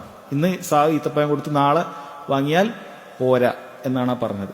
ഇനി ഈത്തപ്പഴം ഇപ്പുറത്ത് തൂക്കുന്ന വസ്തു അല്ല ഉള്ളത്, ക്യാഷോ അല്ലെങ്കിൽ അളക്കുന്ന വസ്തു അല്ല ഉള്ളത്, ക്യാഷോ അല്ലെങ്കിൽ തൂക്കുന്നതോ അങ്ങനെ എന്തെങ്കിലും ആണെങ്കിൽ ഇത് രണ്ടിന്റെ ഷർത്തും ആവശ്യമില്ല. ഇന്ന് കച്ചവടമാക്കിയിട്ട് അതേ ക്വാണ്ടിറ്റി വേണ്ട, അതേ ക്വാണ്ടിറ്റി അല്ല നമ്മൾ കൊടുക്കുക, അതിന്റെ പൈസ നാളെയോ മറ്റന്നാളോ ഒക്കെ കൊടുത്താൽ അത് മതിയായതാണ് എന്നാണ്. ഇതേ കാര്യം ഇനി ഇത് അളക്കുന്ന കാര്യമാണ് പറഞ്ഞത്, മക്കീലാണ് പറഞ്ഞത്. ഇതേ കാര്യം മൗസൂനിൽ വരുന്നതാണ്, അതായത് തൂക്കുന്ന കാര്യം. അവിടെ നമുക്ക് ഇറച്ചിയുടെ ഉദാഹരണം എടുക്കാം. ഇറച്ചിയും തമ്മിൽ ഇടപാട് നടത്തുകയാണെങ്കിൽ ഞാൻ 1 കിലോ ഇറച്ചി കൊടുത്തു കഴിഞ്ഞാൽ എനിക്ക് തിരിച്ച് 1 കിലോ ഇറച്ചി മാത്രമേ വാങ്ങാൻ പറ്റുള്ളൂ. എൻ്റെ അടുത്ത് നല്ല നാടൻ ആടുണ്ട്, ഇന്ന ക്വാളിറ്റി ആടുണ്ട്, മറ്റവൻ്റെ അടുത്ത് ഒരു സാധാരണ അത്ര ടേസ്റ്റ് ഇല്ലാത്ത ആടാണ്. പറഞ്ഞ കാര്യമില്ല, രണ്ടും ഒരേ സാധനമാണ്. അതുകൊണ്ട് തന്നെ 2 കിലോ ലോക്കൽ മീറ്റിന് വേണ്ടിയിട്ട് ഞാൻ 1 കിലോ നല്ല നാടൻ ഇറച്ചി, നാടൻ ആട്, അത് കൊഴുപ്പുള്ളൊരാട്, അങ്ങനെ വന്നിട്ടൊരു കച്ചവടം ചെയ്യാൻ പാടില്ല. രണ്ടും ഒരേപോലെ ആയിരിക്കണം, ഒരേ മജ്ലിസിലും ആയിരിക്കണം. ഇനി തൂക്കുന്ന 2 വസ്തുക്കൾ തന്നെയാണ് ഉള്ളത്. അതില് എന്ത് സംഭവിച്ചാൽ മതി? അവിടെ ഒരേ മജ്ലിസിൽ കിട്ടുക എന്നുള്ളത് മാത്രം മതി. നമുക്ക് എന്തിന്റെ ആവശ്യമില്ല, അവിടെ ഒരേ ക്വാണ്ടിറ്റി ആകണമെന്നില്ല എന്ന് പ്രത്യേകം മനസ്സിലാക്കുക. ഇനി മൂന്നാമത്തത് സഹോദരങ്ങളെ ക്യാഷാണ്. ഒന്ന് മക്കീൽ പറഞ്ഞു, മൗസൂൻ പറഞ്ഞു. മൂന്നാമത്തെ നെക്താണ്. അവിടെ സ്വർണവും വെള്ളിയാണ് പഴയ കാലത്ത് ഉപയോഗിച്ചിരുന്നത്, ഇന്ന് ക്യാഷാണ് പൊതുവെ ഉപയോഗിക്കാറുള്ളത്. അതുകൊണ്ട് സ്വർണത്തിനും വെള്ളിക്കും ക്യാഷിനും എല്ലാം കൂടി ഒരേ നിയമമാണ്. ഇവിടെ നമ്മൾ മനസ്സിലാക്കുക, ഒരേ ഇനത്തിലുള്ളത് തമ്മിൽ കൈമാറ്റം ചെയ്യുമ്പോൾ അവിടെ തക്കാബുലും തമാസുലും ആവശ്യമുണ്ട്. ഒരേ മജ്ലിസിൽ പരിപാടി നടക്കണം, അതേപോലെ തന്നെ ഒരേ ക്വാണ്ടിറ്റി നടക്കണം. എവിടെയാണിത് ഉപയോഗിക്കപ്പെടുന്നത്? നമ്മൾ ജ്വല്ലറി പോയി പഴയ സ്വർണം നമ്മുടെ കയ്യിലുണ്ട്, അത് കൊടുത്തിട്ട് നമ്മൾ പുതിയ സ്വർണം വാങ്ങുമ്പോൾ നമുക്ക് ഒരേ ഗ്രാം കിട്ടിയിരിക്കണം. നമ്മൾ സ്വർണവും തമ്മിലാണ് കച്ചവടം നടത്തുന്നത് എങ്കിൽ പല ജ്വല്ലറിയിൽ നിന്നും അങ്ങനെയാണ് നടക്കുന്നത്.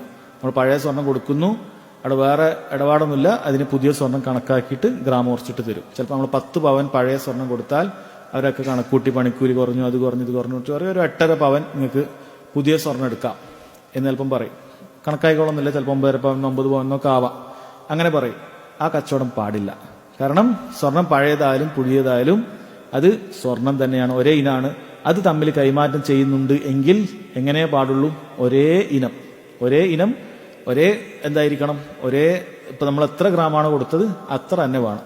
ഇപ്പൊ നമ്മൾ 10 പവൻ എന്ന് പറയുമ്പോൾ 80 ഗ്രാം ആയിരിക്കും. ഇപ്പൊ 80 ഗ്രാം പുതിയത് വാങ്ങിയാൽ 80 ഗ്രാം പഴയത് തരും, അത്രയേ ഉള്ളൂ. അപ്പൊ അങ്ങനെ കച്ചവടക്കാർ സമ്മതിക്കൂല. അപ്പൊ നമ്മൾ എന്ത് ചെയ്യണം?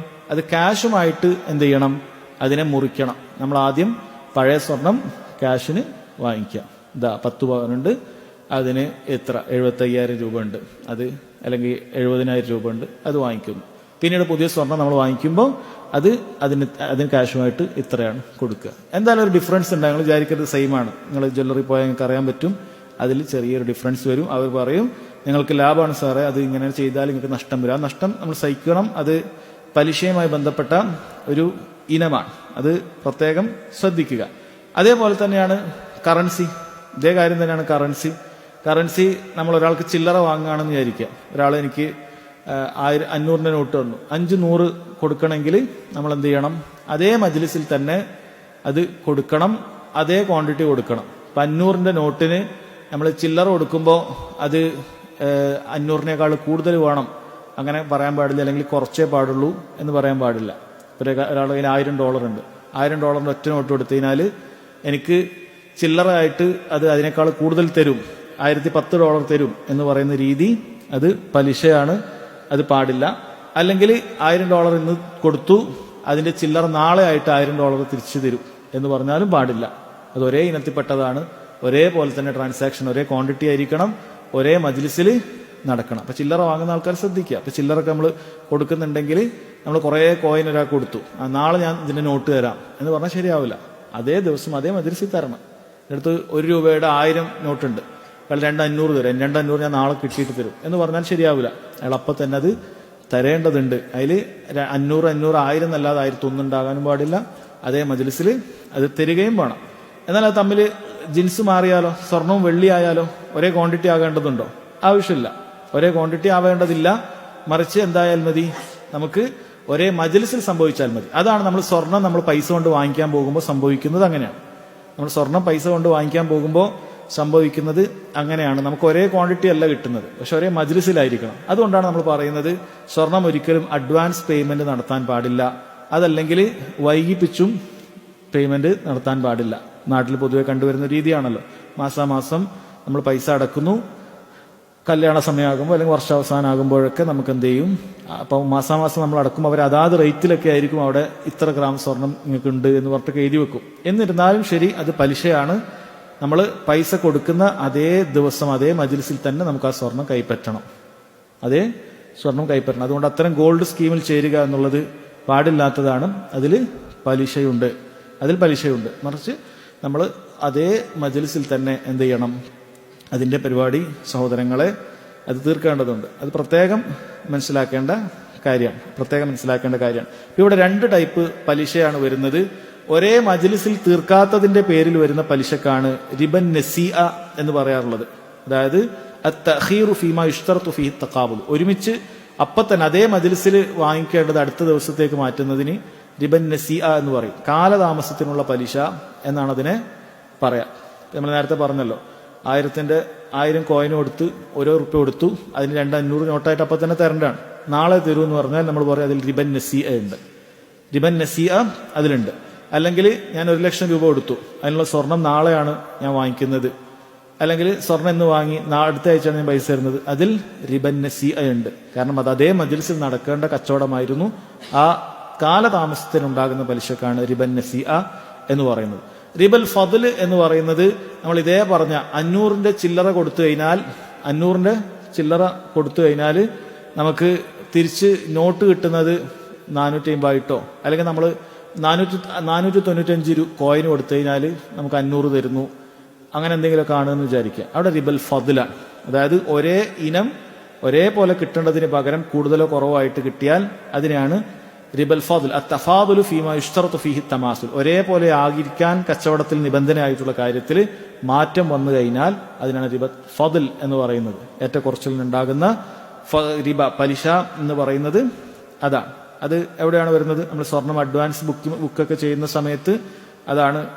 അഡ്വാൻസ് ബുക്കിംഗ് അല്ല, നമ്മൾ പഴയ സ്വർണം പുതിയ സ്വർണവും തമ്മിൽ കൈമാറ്റം ചെയ്യുമ്പോൾ വരുന്നത് ഈ റിബൽ ഫദ്ലാണ്. കാരണം ഒരേപോലെ ആകുക എന്നതായിരുന്നു അവിടെ നിബന്ധന. പക്ഷേ നമ്മൾ പഴയ സ്വർണം നമ്മൾ 10 പവൻ കൊടുത്തിട്ട് പുതിയത് നമുക്ക് 9.5 കിട്ടുന്നുള്ളൂ, അല്ലെങ്കിൽ 9.25 കിട്ടുന്നുള്ളൂ, അത് റിബൽ ഫദ്ലാണ്. ഇനി പഴയ സ്വർണം എന്ന് കൊടുത്തിട്ട് പുതിയ സ്വർണം നാളെയാണ് കിട്ടുന്നത്, അത് 9.5 പവനാണ്. ഇന്ന് 10 പവൻ കൊടുത്തു ചില്ലറി, നാളെ നിങ്ങൾക്ക് 9.5 പവൻ പുതിയത് കിട്ടും എന്ന് പറഞ്ഞാൽ അവിടെ 2 പലിശയും വന്നു. കാലതാമസത്തിനുള്ള പലിശ വന്നു, റിബൻ നസീഅ. കാരണം അതേ മജ്‌ലിസിൽ നടക്കേണ്ട കച്ചവടമായിരുന്നു. 2 ക്വാണ്ടിറ്റിയിൽ വ്യത്യാസം വന്നു, അതുകൊണ്ട് റിബൽ ഫദ്ലും വന്നു. ഈ 2 കാര്യങ്ങളും സഹോദരങ്ങളെ അവിടെ വരികയാണ്. ഇത്തരം കാര്യങ്ങളൊക്കെ നമ്മൾ കച്ചവടത്തിൽ നമ്മൾ വിചാരിക്കുന്നത് നമുക്ക് സാധാരണക്കാരന് ആവശ്യമില്ല എന്ന് വിചാരിക്കും.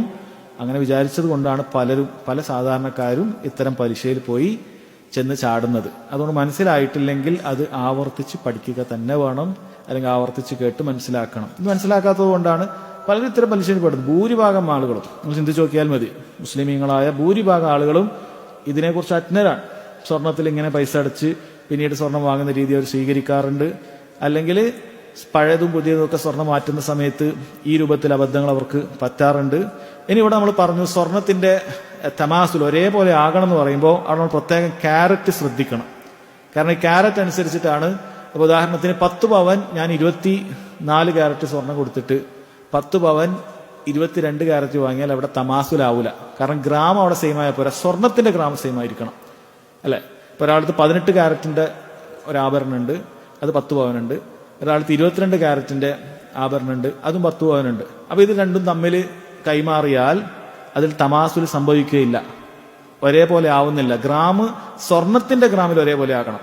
കാരണം അതിന്റെ പെർസെന്റേജ് എടുത്തു നോക്കിയാൽ ആ 10 പവനിൽ 80 ഗ്രാമിൽ 18 ക്യാരറ്റ് ഉള്ളതിൽ ഇത്രേ സ്വർണ്ണം ഉണ്ടാവുള്ളൂ, 80 ഗ്രാം സ്വർണ്ണമല്ല. എന്നാൽ 22 ക്യാരറ്റ് ഉള്ളതിൽ അതിൽ കുറച്ചും കൂടി അധികം സ്വർണ്ണം ഉണ്ടാവും. ഉദാഹരണത്തിന് ഒന്നിൽ 75 ഗ്രാം ആണെങ്കിൽ മറ്റേതിൽ ചിലപ്പോൾ 77 ഗ്രാം ഉണ്ടാവും, അല്ലെങ്കിൽ 78 ഗ്രാം ഉണ്ടാവും. അപ്പൊ അത് തമ്മിൽ സെയിം ആക്കാൻ ശ്രദ്ധിക്കണം. അതുകൂടി ഇവിടെ ശ്രദ്ധിക്കേണ്ട കാര്യമാണ്.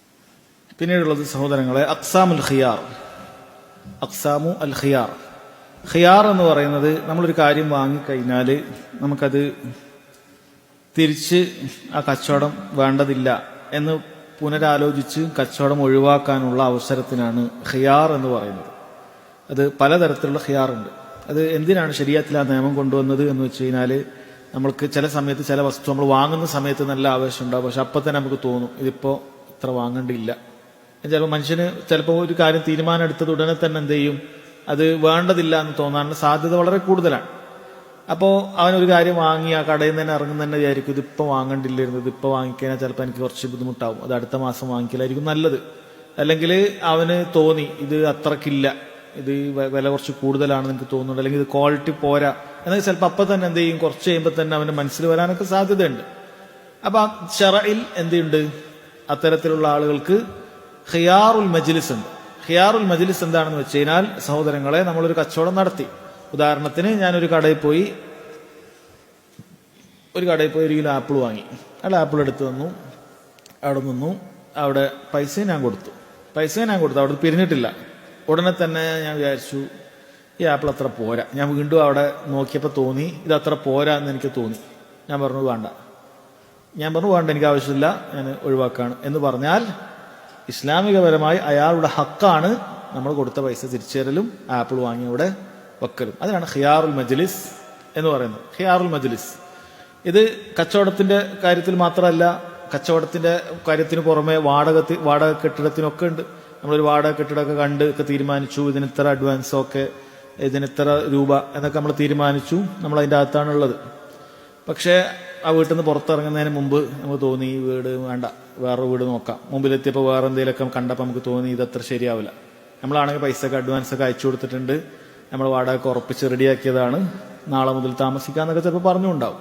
പക്ഷേ നമ്മൾ അവിടെ നിന്ന് പിരിയുന്നതിന് മുമ്പ്, ആ മജ്ലിസ് പിരിയുന്നതിന് മുമ്പ് നമുക്ക് എന്തിന് അനുവാദമുണ്ട്, വേണ്ട ഞാനിത് കച്ചവടാക്കുന്നില്ല. എന്താ കാരണം? ഒരു കാരണം നമ്മൾ ബോധിപ്പിക്കേണ്ട യാതൊരു ആവശ്യവും നമുക്കില്ല. നമുക്ക് എന്ത് ചെയ്യാവുന്നതാണ്, നമുക്ക് ഹക്കുണ്ട്, നമുക്ക് ആ കാര്യം വേണ്ട എന്ന് പറയാൻ ദീനിൽ ഹക്കുണ്ട്.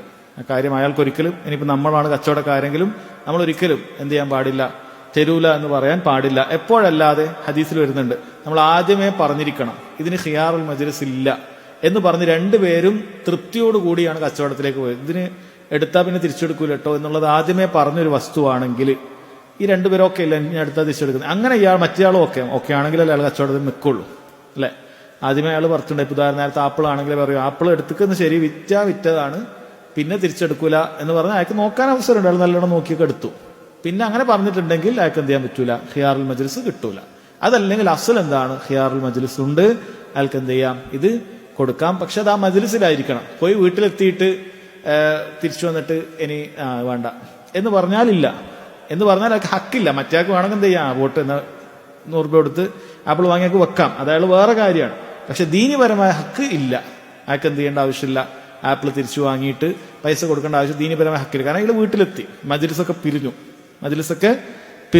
അതാണ് മനസ്സിലാക്കേണ്ടത്. അയാൾക്ക് വേറെ എന്ത് ചെയ്യാം, ഇനി പിന്നെയും കച്ചവടത്തിന് വരണ്ടല്ലേ, പിന്നെയും സാധനം വാങ്ങി വരണ്ടേ എന്നൊക്കെ വിചാരിച്ചിട്ട് അയാൾ എന്ത് ചെയ്യും, ചിലപ്പോൾ വേണമെങ്കിൽ അയാൾക്ക് വാങ്ങാവുന്നതാണ്, തെറ്റില്ല, നല്ലതാണ്. പക്ഷെ ദീനിപരമായ ഹക്ക് അയാളെ മജ്ലിസ് പിരിയുന്നത് വരെയാണെന്നാണ്. അതുമായി ബന്ധപ്പെട്ട ഹദീസുകളാണ് ആദ്യം വരുന്നത്. ഇൻഷാ അല്ലാഹ് അവിടെ നമ്മളൊന്നുകൂടി അവിടെ വിശദീകരിച്ച് പറയാം.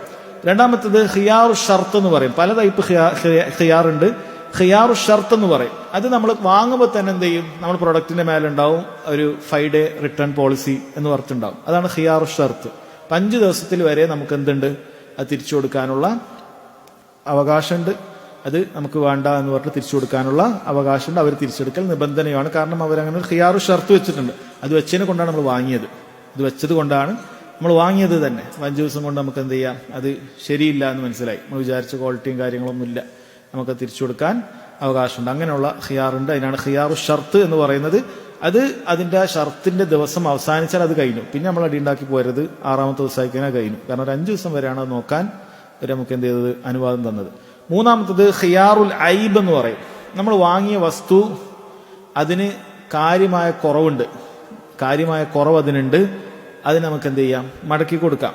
ഉദാഹരണത്തിന് നമ്മളൊരു കാറ് വാങ്ങുമ്പോൾ കുഴപ്പമൊന്നുമില്ല. പിന്നെയാണ് മനസ്സിലായത് ഇത് യഥാർത്ഥത്തിൽ കളർ ഇതൊന്നുമല്ല, ഇത് ടോട്ടൽ ലോസായി ആക്സിഡന്റ് ആയ വണ്ടിയാണ്, ഇതിൻ്റെ അകത്ത് ഇങ്ങനെയൊക്കെ പ്രശ്നങ്ങളുണ്ട് എന്ന് നമ്മൾ കൊണ്ടുപോയി ചെക്ക് ചെയ്തപ്പോൾ മനസ്സിലായി. അവിടെ ഖിയാറുൽ ഐബ് നമുക്ക് എന്ത് ചെയ്യാം, അവിടെ പറയാം, നമുക്കത് തിരിച്ചു കൊടുക്കാം. അതല്ല, അത് ഖിയാറു തദ്ലീസാണ്. ഖിയാറുൽ ഐബിന് ഉദാഹരണം പറയുകയാണെങ്കിൽ, നമ്മളൊരു കടയിൽ പോയി നമ്മൾ ഒരു ഷർട്ട് വാങ്ങി എന്ന് വിചാരിക്കാം. ഷർട്ട് വാങ്ങി നമ്മൾ വീട്ടിൽ പോയി നോക്കുമ്പോഴുണ്ട് ബാക്കിൽ അതിൻ്റെ പ്രിന്റിൽ കാര്യമായ ഒരു പ്രശ്നം വന്നിരിക്കുകയാണ്. ഒന്നുകിൽ ആ പ്രിന്റിൽ എന്തെങ്കിലുമൊക്കെ ഡിസൈനൊക്കെ ആകെ തെറ്റി കിടക്കുകയാണ്, അല്ലെങ്കിൽ അതിൽ വലിയൊരു നിലക്ക് കീറലുണ്ട്. അതിനാണ് ഖിയാറുൽ ഐബ് എന്ന് പറയും. നമ്മൾ എന്ത് ചെയ്യാം, അവിടെ പോയി കഴിഞ്ഞാൽ രണ്ട് രീതിയിൽ നമുക്ക് അവിടെ ചെയ്യാവുന്നതാണ്. ഒന്നുകിൽ അവരോട് ഇതിന് വില കുറച്ച് വന്നിട്ട് ഞാനിത് എടുക്കാം എന്ന് ആവശ്യപ്പെടാം. അതിനാണ് അൽ-ഇംസാഖ് മഅൽ അർഷ് എന്ന് പറയും, ഹംസ. അതായത് അതിനൊരു കോമ്പൻസേഷൻ തന്നാൽ മതി. ഇത് കാരണം ഞാൻ 500 രൂപയുടെ ഷർട്ടാണ് എടുത്തത്, 500 രൂപക്കില്ല, ഇതിങ്ങനെ ഇപ്പോൾ ഒരു കേട് വന്നു, ഞാൻ വേണമെങ്കിൽ ഒരു 300-ന് ഇത് എടുക്കാം, അല്ലെങ്കിൽ 250-ന് എടുക്കാം, 250 ബാക്കി എന്നാൽ മതി. ഒന്നുകിൽ നമുക്ക് ആ രീതിയിൽ ചെയ്യാം, അതല്ലെങ്കിൽ അത് പുതിയതായി കൊടുത്തിട്ട് നമുക്ക് അതിന്റെ പൈസ വാങ്ങി പോവാം. അതല്ലെങ്കിൽ അയാൾ എന്ത് ചെയ്യണം, അയാൾ വേറെ അതേ സാധനം വേറെ തരണം. അതാണ് ഖിയാറുൽ ഐബ് എന്ന് പറയുന്നത്. അത് ചിലപ്പോൾ കച്ചവടക്കാരൻ എന്ത് ചെയ്യണം, മനഃപൂർവ്വം ചെയ്തു കൊള്ളണമെന്നില്ല, അതിനെ കുഴപ്പമുണ്ടാകും. നേരത്തെ ബത്തക്കയുടെ കാര്യമൊക്കെ പറഞ്ഞു, നമ്മൾ വാങ്ങി മുറിച്ചപ്പോൾ മുഴുവൻ കെട്ടിരിക്കുകയാണ്. അവിടെ ഖിയാറുൽ ഐബ് നമുക്കുണ്ട്. നമുക്ക് പോയിട്ട് അയാൾ പറയാം ഇത് ഒരു വാക്ക് കൊള്ളൂല എന്ന് പറഞ്ഞു കഴിഞ്ഞാൽ നമുക്ക് എന്ത് ചെയ്യാം, അയാൾ വേറൊരു ബത്തക്ക തരാം. അതല്ലെങ്കിൽ ഇത് ഇത്ര കുഴപ്പമുണ്ടെങ്കിലും സാരില്ല, എനിക്ക് ഒരു ഇത്ര റുപ്യക്ക് വന്നാൽ ഞാൻ വേണമെങ്കിൽ എടുക്കാം എന്ന രൂപത്തിൽ വേണമെങ്കിൽ അങ്ങനെയും ചെയ്യാം. നാലാമത്തതാണ് ഖിയാറു തദ്ലീസ്. ഞാൻ നേരത്തെ പറഞ്ഞത്, അവിടെ തന്ത്രപരമായി എന്ത് ചെയ്തു, തദ്ലീസ് നടത്തി. അതായത് വില കൂടുന്നതിന് വേണ്ടിയിട്ട് എന്ത് ചെയ്തു, മോഡൽ മാറ്റി. ഉദാഹരണത്തിന് ഒരു കാറ്, പഴയ മോഡൽ കാറാണ്, അയാൾ എന്താക്കി, അതിന്റെ ഫ്രണ്ടേജൊക്കെ മാറ്റി, ഗ്രില്ലൊക്കെ മാറ്റി പുതിയ മോഡലായി അവതരിപ്പിച്ചു. അതിന്റെ ഇതൊക്കെ എന്താക്കി തിരിച്ചു, അതിന്റെ കിലോമീറ്ററൊക്കെ അഡ്ജസ്റ്റ് ചെയ്തു, മൈലേജൊക്കെ മാറ്റി. അത് 1,00,000 ഓടി ഇതിനെ അയാൾ ഓടിച്ചിട്ട് 40,000 ഓടി അല്ലെങ്കിൽ 50,000 ഓടി എന്നൊക്കെ രീതിയിലൊക്കെ ആക്കി. നമ്മൾ പോയി അന്വേഷിച്ചപ്പോഴാണ് അറിഞ്ഞത് അത് ഹിസ്റ്ററി ഉണ്ട്, അത് ഇന്ന വണ്ടിയാണ്, ആ രൂപത്തിലാണ്, പഴയ വണ്ടിയാണ്, ഇയാൾ എന്തൊക്കെ പേപ്പർ വർക്ക് മാറ്റിയതാണ്. എങ്കിൽ സഹോദരങ്ങളെ നമുക്ക് എന്തുണ്ട്, അത് തിരിച്ച് കച്ചവടം ഒഴിവാക്കാനുള്ള അനുവാദമുണ്ട്. അവിടെ പോയി അയാളുടെ ബാധ്യതയാണ് കാറ് തിരിച്ചെടുത്തിട്ട് നമ്മളെ പൈസ തരിക എന്ന് പറയുന്നത്. അതാണ് ഖിയാറു തദ്ലീസ് എന്ന് പറയുന്നത്. ഇതൊക്കെ എവിടെ നടക്കും, ഇസ്ലാമിക കോടതിൻ്റെ നടക്കും. നമ്മുടെ നാട്ടിൽ നടക്കുകയോ ഇല്ല എന്നുള്ളത് നമുക്കറിയില്ല, അല്ലേ? ദീനപരമായ നിയമങ്ങളാണ് നമ്മൾ പറയുന്നത്. അടുത്തത് പറയും ഖിയാറുൽ ഗബ്ന് എന്ന് പറയും.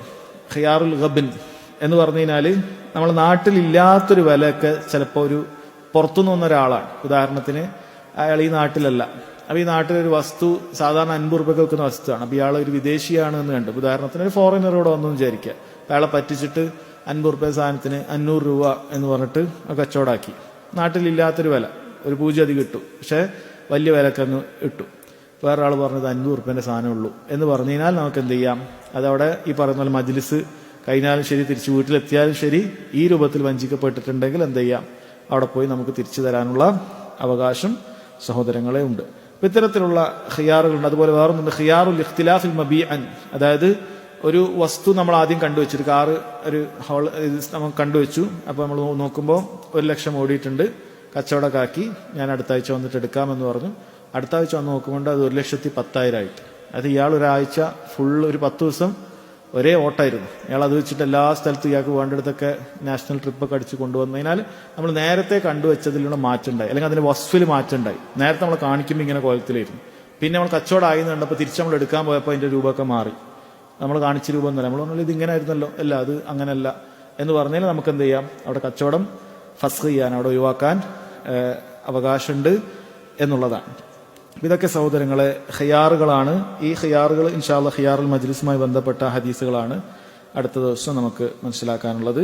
അല്ലാഹു സുബ്ഹാനഹു വ തആല കാര്യങ്ങൾ മനസ്സിലാക്കാൻ തൗഫീഖ് ചെയ്യുമാറാകട്ടെ. വഹദാ വല്ലാഹു തആല അഅലം വസല്ലല്ലാഹു അലാ നബീന മുഹമ്മദ് വഅലാ ആലിഹി വസഹ്ബിഹി വസല്ലം.